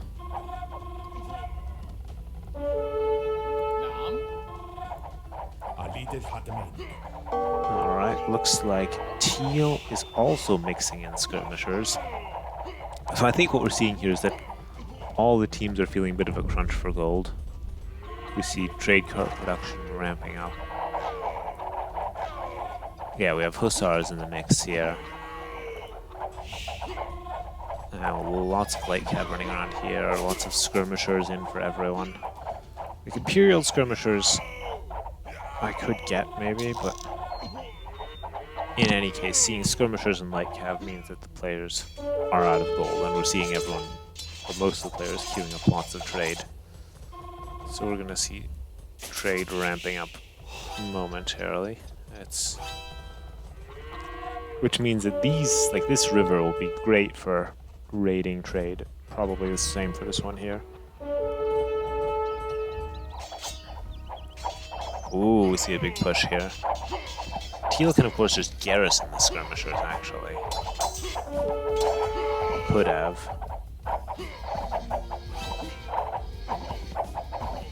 Although, on the other hand, Teal wants to deal with this military, so... maybe no garrisoning of skirmishers.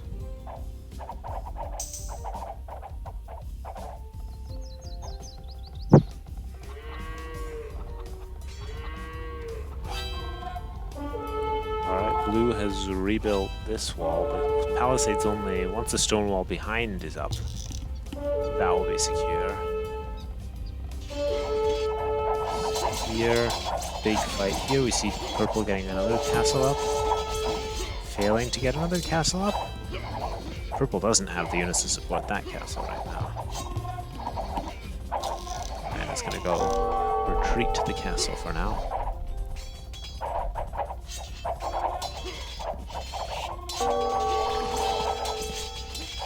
Meanwhile, I see a serious amount of trade getting started here, but I also see cavalry running around in the trade and in the eco. Over here, I see some trade as well, and also some cavalry running around in the trade.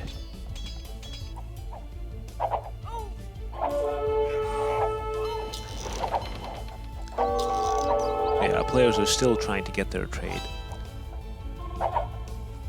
amounts up. And that's why we're seeing a lot of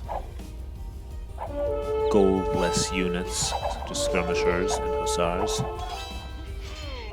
on the map.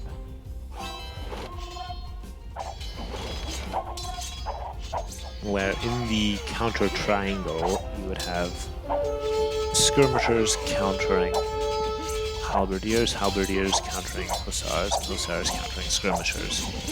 Nobody's making halberdiers right now. But that's because nobody teched into infantry, while the players did tech into archers and cavalry.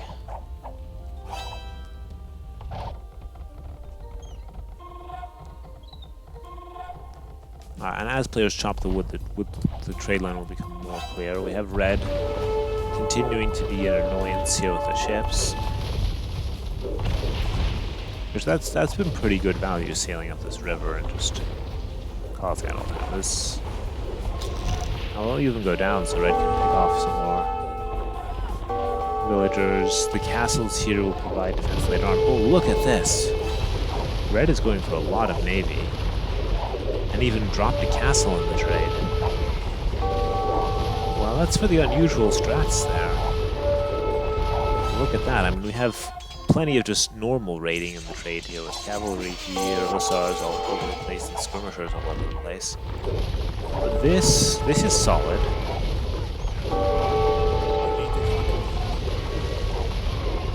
Essentially, this is enough. Yeah, red is just going all out on water. And is losing the base probably to this, but denying the trade might even be worth. That's why blue is getting that panic castle up and is now going to get towers up to secure the river. The river is wallable. Players might not realize that, but I think this is a case when you do want to wall the river, because you don't want this fleet running around back here and shooting and stuff. But so what's all that? So basically, blue's moved the markets there for now.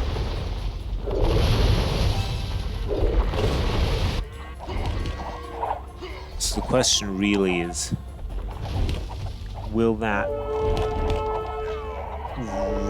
push on the trade be enough to help our southern team win? They do have the better score right now. That being said, we saw a castle or a TC. I think the TC just go down there.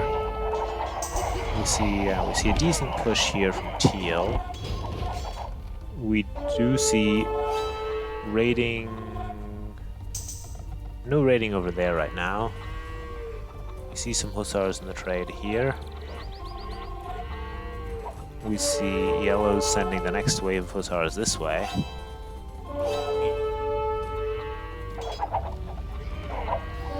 Teal and blue are continuing to push here. How's this doing here? Castle isn't looking very healthy. Green lost water, that's no big deal.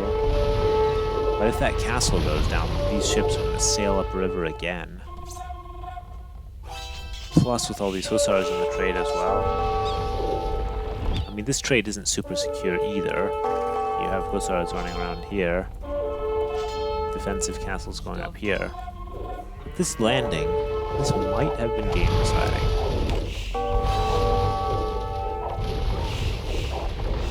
If red doesn't lose all the ships to towers.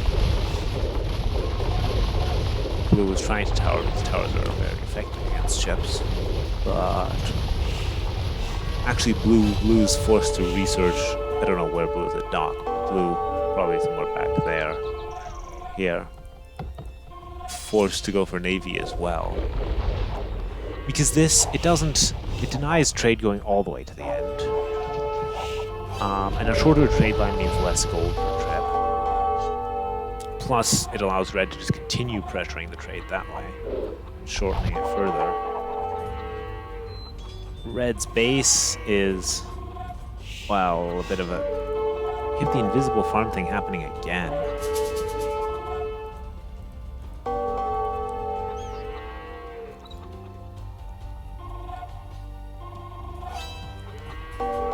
Yeah, how's this push doing?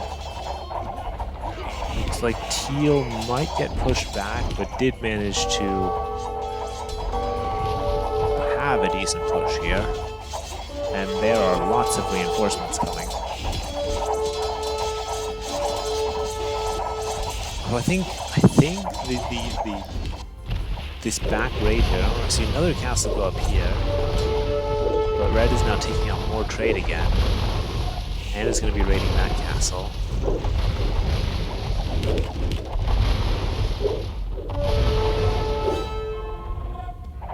And that could be critical. I don't see...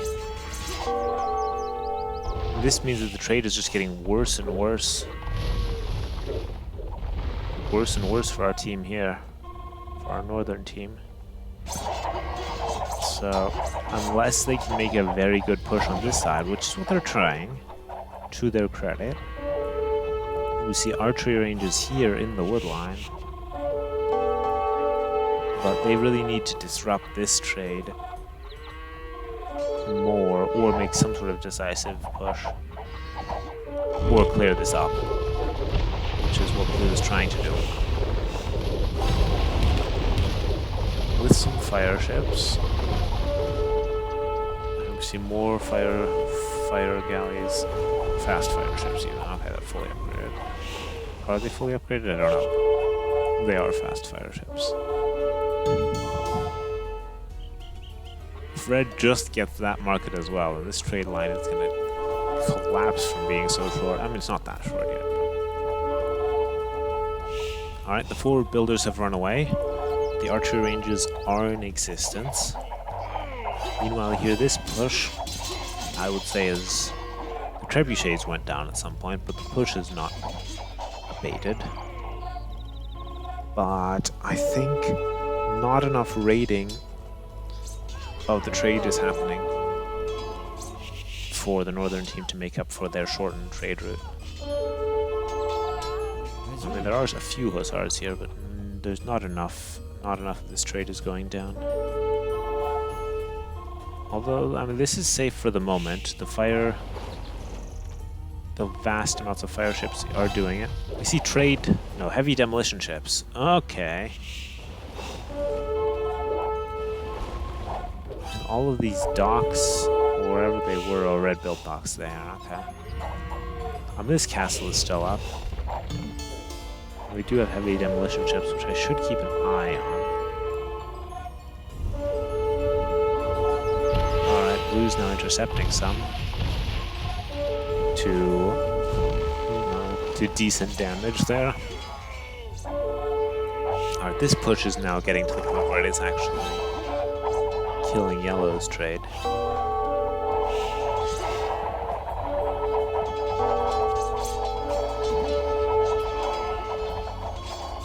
Red pushing through this way. More demo hits.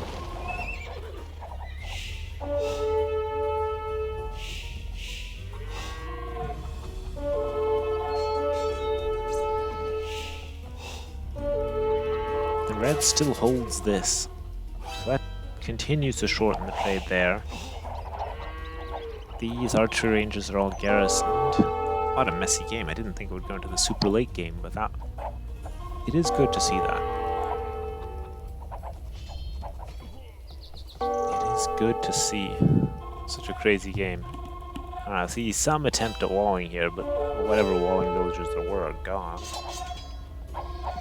See the next horde of skirmishers moving in.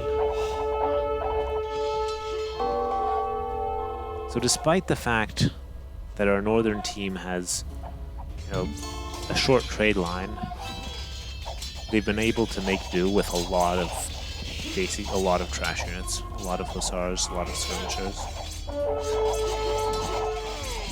In theory, you know, arbalests, well, these are cavaliers. Cavaliers should do pretty well. Arbalests, if they go up against the hussars, they should do alright. Against all the skirmishers, it's not great value. How are we doing on this front? Red is moving in again. I think all the demo ships are spent. No, we have new heavy demos being produced.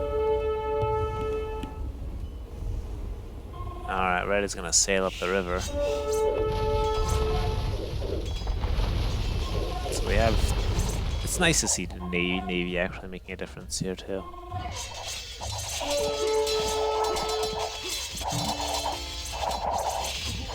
This is the benefit of having a good trade line, you can afford cavaliers.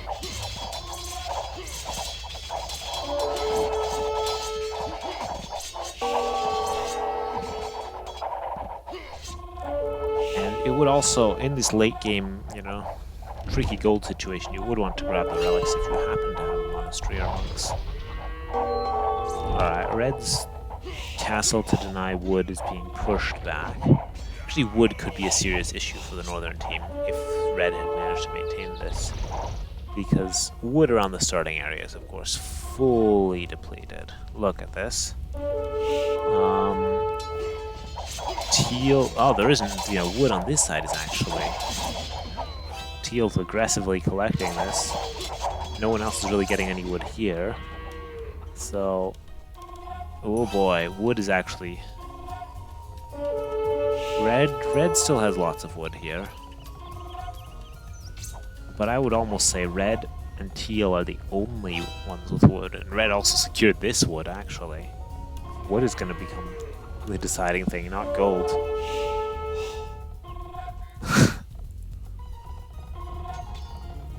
Because purple can no longer gather anything here. The wood back here is all but gone. There's a little bit there. Some there. Fair amount here that Red secured on this side. But that's why this side is so important. Because there is still a fair amount of wood here. Without wood, you can't even produce skirmishers. You're basically just producing hussars. And you need wood eventually to reseed your farms. I did not think I'd see one that goes into such a late game where wood actually becomes critical. Although that's, I guess I suppose it's only natural in a desert. Alright, so ships are massing here again. Red is still, I don't know, this is skewing Treb. Red's gonna rush down the trebuchet with villagers.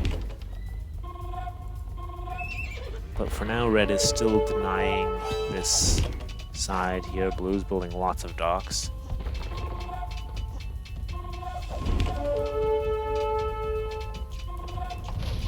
Red can out-repair, or Blue can out-repair this.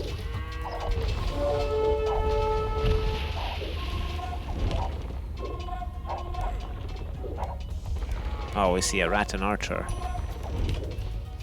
Well, a couple Rattan Archers can deal with the villagers.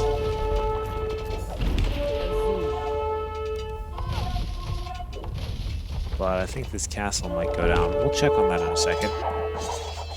On this side, well, we have just our continuous struggle going on here. Lots of fighting in this wood line, but our northern team is going to be out of wood. They need to retake this part. Even just for the wood it has, not even for the longer trade, although that will be a good benefit.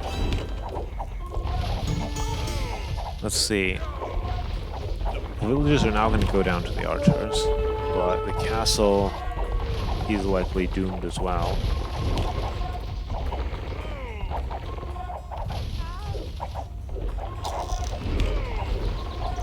Well, I guess if it keeps being repaired and the archers to actually take out the trebuchet.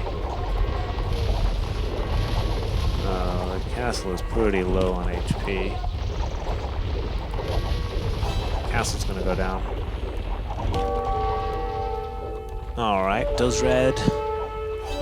Right, immediately the docks go out again. The trading post.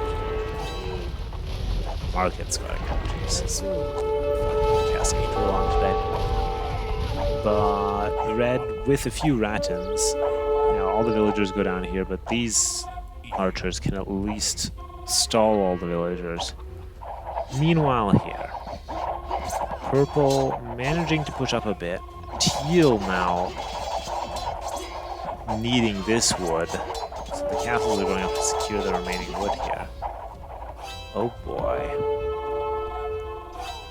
This wood will be welcome for our northern team. Meanwhile here, yellow's gathering this, red's gathering this. The archery ranges are still in there. So yeah, basically the late game, super late game here is a lot of trash units. There's some cavalry archers. A lot of trash units and a lot of fight for wood control. This is the remaining big forest. And there's still enough here too to keep red supplied. Or yellow. Don't even, like purple, where is purple getting wood? I don't even know. Red Stratton archers sniped all the villagers that attempted to go there to build that. And these... Okay, they're building one there now, or are they going to go down as well? They're going to go down as well. Blue's patrolling here with a bajillion ships. Okay, okay, we're sending in the cavalry to deal with this. Alright, so it looks like our northern team has finally cleared up this. Red doesn't have the navy to deal with that. Actually, what red should do is, given some stone... Oh, there are a lot of demos here, okay.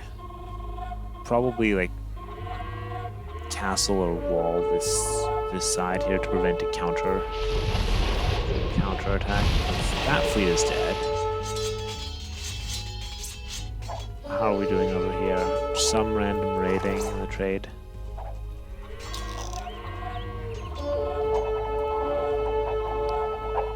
Teal has secured this wood for now. I really don't know where purple is even getting wood. I mean, purple could gather it here, but isn't. Purple could try to gather it somewhere here. There is actually still... Our southern team still has more wood despite everything. Like, this is just... chopped bare over here. Well, the southern half just has so much wood available. Alright, longer trade will be up soon. Naval situation. Alright, where are the demos? I think they just... There they are. Blue's running. Takes a lot of demo hits. A lot of these ships are low. Some of them are very low. But the numbers advantage is clearly on the side of blue. That's why I said castle or some sort of upgraded tower near the coast, near the mouth of this river would be good. Otherwise, you don't want this sailing up the river, and you don't want to be counter-castled here.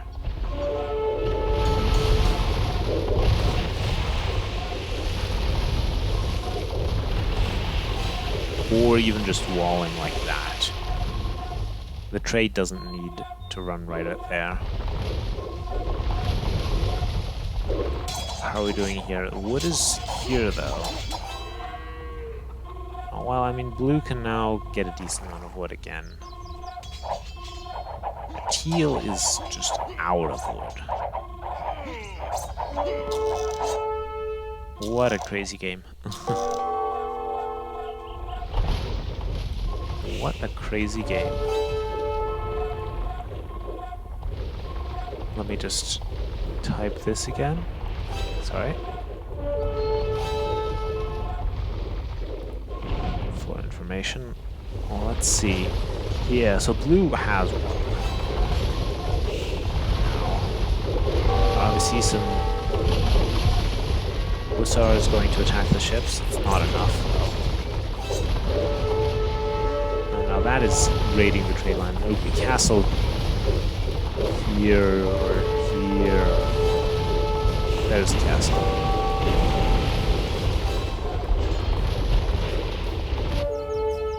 Meanwhile, what is this? We have a large force here. Yellow can still afford cavaliers. Well, green cannot afford anything other than hussars. Alright, this trade is up again. Red is still holding with Rattan archers. This wood on this side. I wonder where some of these players are getting wood. Yeah, wood buy is on 200. That would be part of it. Because the wood here is gone. There's still plenty of wood here, but not all their ships on it. There is still wood here, which that's where all of the southern team is getting their wood right now. There is wood here, which blue is going for.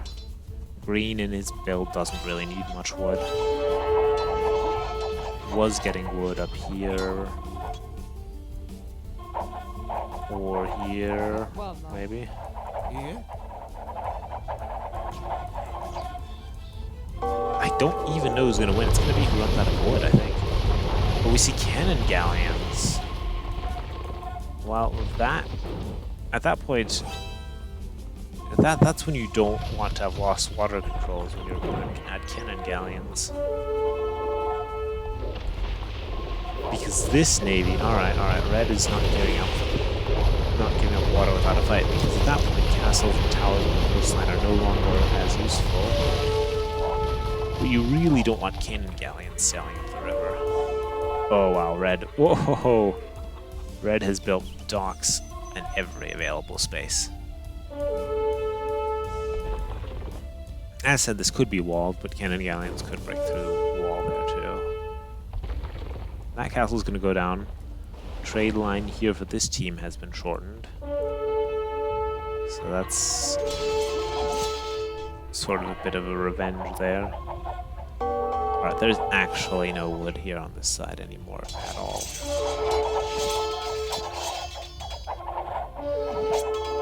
Lots of arbalests, lots of hussars, with cavaliers mixed in for yellow.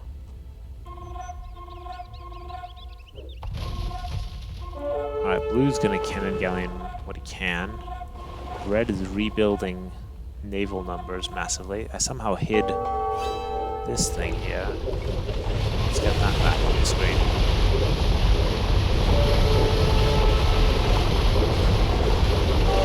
Blue deciding maybe this fight isn't good. There is a hill bonus here actually for red. Hard to say who would win it with so many ships stacked up. What is this? Yellow has made a bunch of fire ships in the middle. Or maybe that's part of the reason why blue is forced to withdraw. So what's yellow going to do? Yellow is going to burn down all the blue docks to cut off the reinforcements. Alright. Water is being retaken. When your opponent can build cannon galleons, it is important to maintain this water control, at least on your half. Meanwhile, on this side, I wonder where some of these players are even getting their wood. Yeah, I mean, get the relics if you can at this late stage in the game. There's still one there. And one there. Blue. Going to lose that navy. Lost some docks there. Yellow trying to burn down villagers here. Do a bit of fire ship raiding. Yeah. Blue being forced back by the combined effort of red and yellow here. Meanwhile, I see lots of green hussars back in Eco and trade. which red can try and deal with the extra ships. Oh, this is actually crazy. It's fun because I think this is what the map creator intended, is for these rivers to really see a lot of use. And well, not that much amphibious fighting is happening on the rivers. We're certainly seeing a lot of use. It's yellow. Yellow isn't. Yellow is going back to producing cavalry. Alright, and red is now here. It's gonna... all of these, because all the teal lumberjacks are here too. And now it's gonna sit here, raid the trade, raid all the lumberjacks. And once again, blue can't allow this. It needs to continue to test some water. This is where a demo hit, if it actually made it, and then it would do a lot of damage. Alright, red is focusing just on doing as much damage as possible, rather than necessarily winning this fight. And the damage is being done. We see trade cards going down, we see villagers going down. If we actually look at villager counts, we have some players. Purple has 8 villagers, red has 8.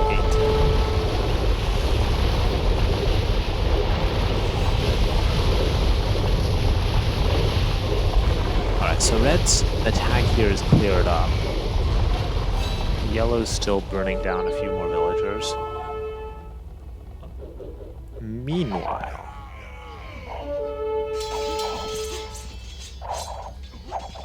I saw a treb a second ago.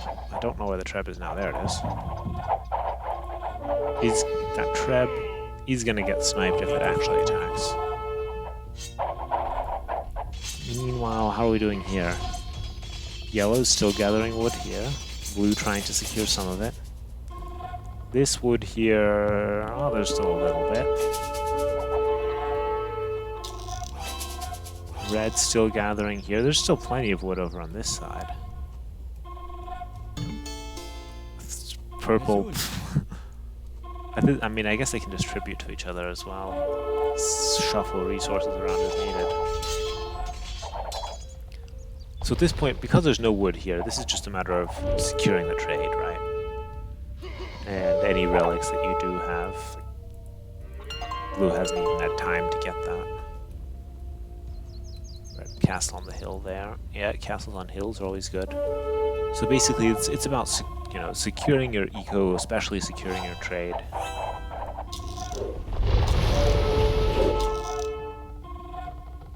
This wood is Azul.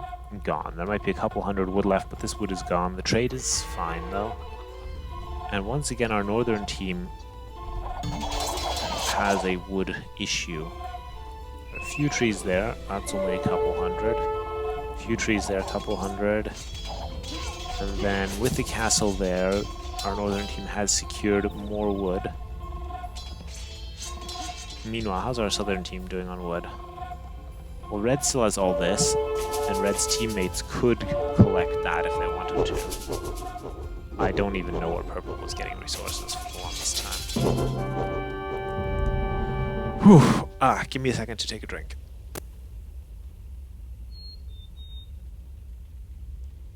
So, that was an epically long game, which I don't even know what it came down to ultimately, but we saw some crazy plays.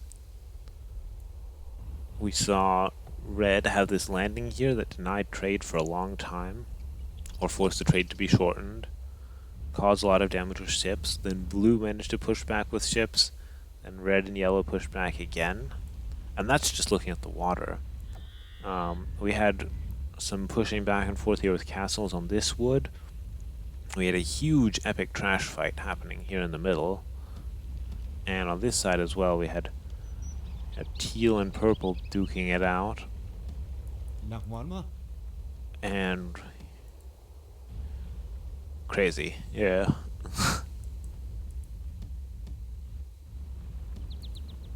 It could have gone either way for a long time. I think interrupting the trade there was good. wood control.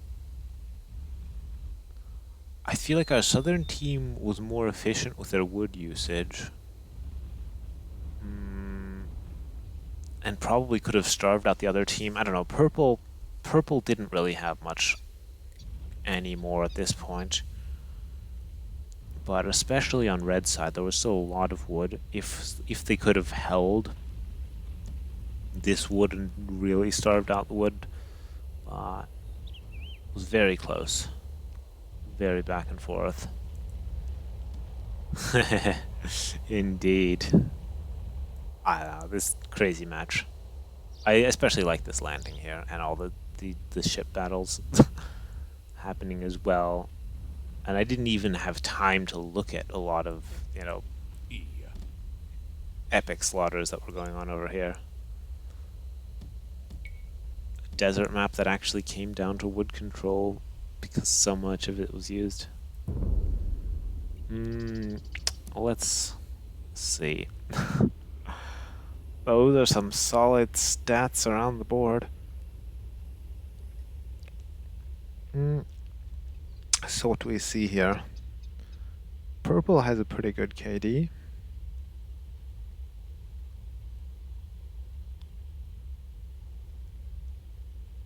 Overall, yeah. But what else? Alright, blue seems to have generally the best eco. Lots of tributes going out, that's allowed.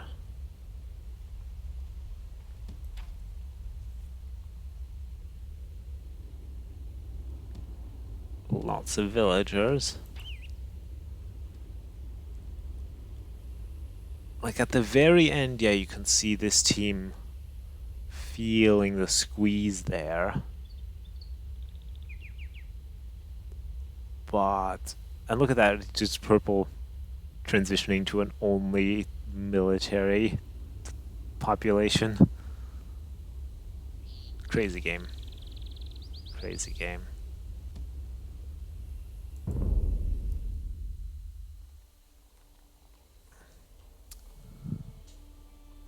Like, yes. Not, it wasn't entirely 0, but it was like 15 or something, or 8.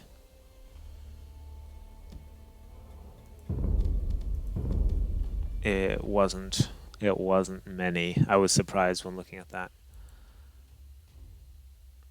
So does that... I feel like we still have another game even, right? No, we don't, because that will have been... Can you come back from a 4-2 in a best of 7? No. No, you can't. So that means that...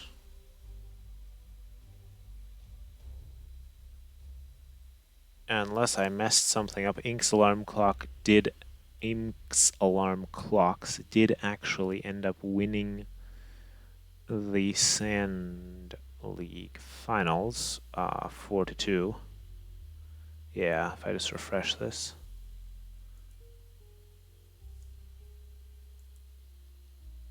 With second place going to PL Poland. I feel like that's what it stands for. Oh, that was an epic game for the finale. I'm pretty sure it's over now, unless I messed up keeping track of the scores, but that's what Wikipedia suggests. Let me quickly check. I think this is it. And that would also explain why we had such an epic game, because players, of course, don't want to give up early on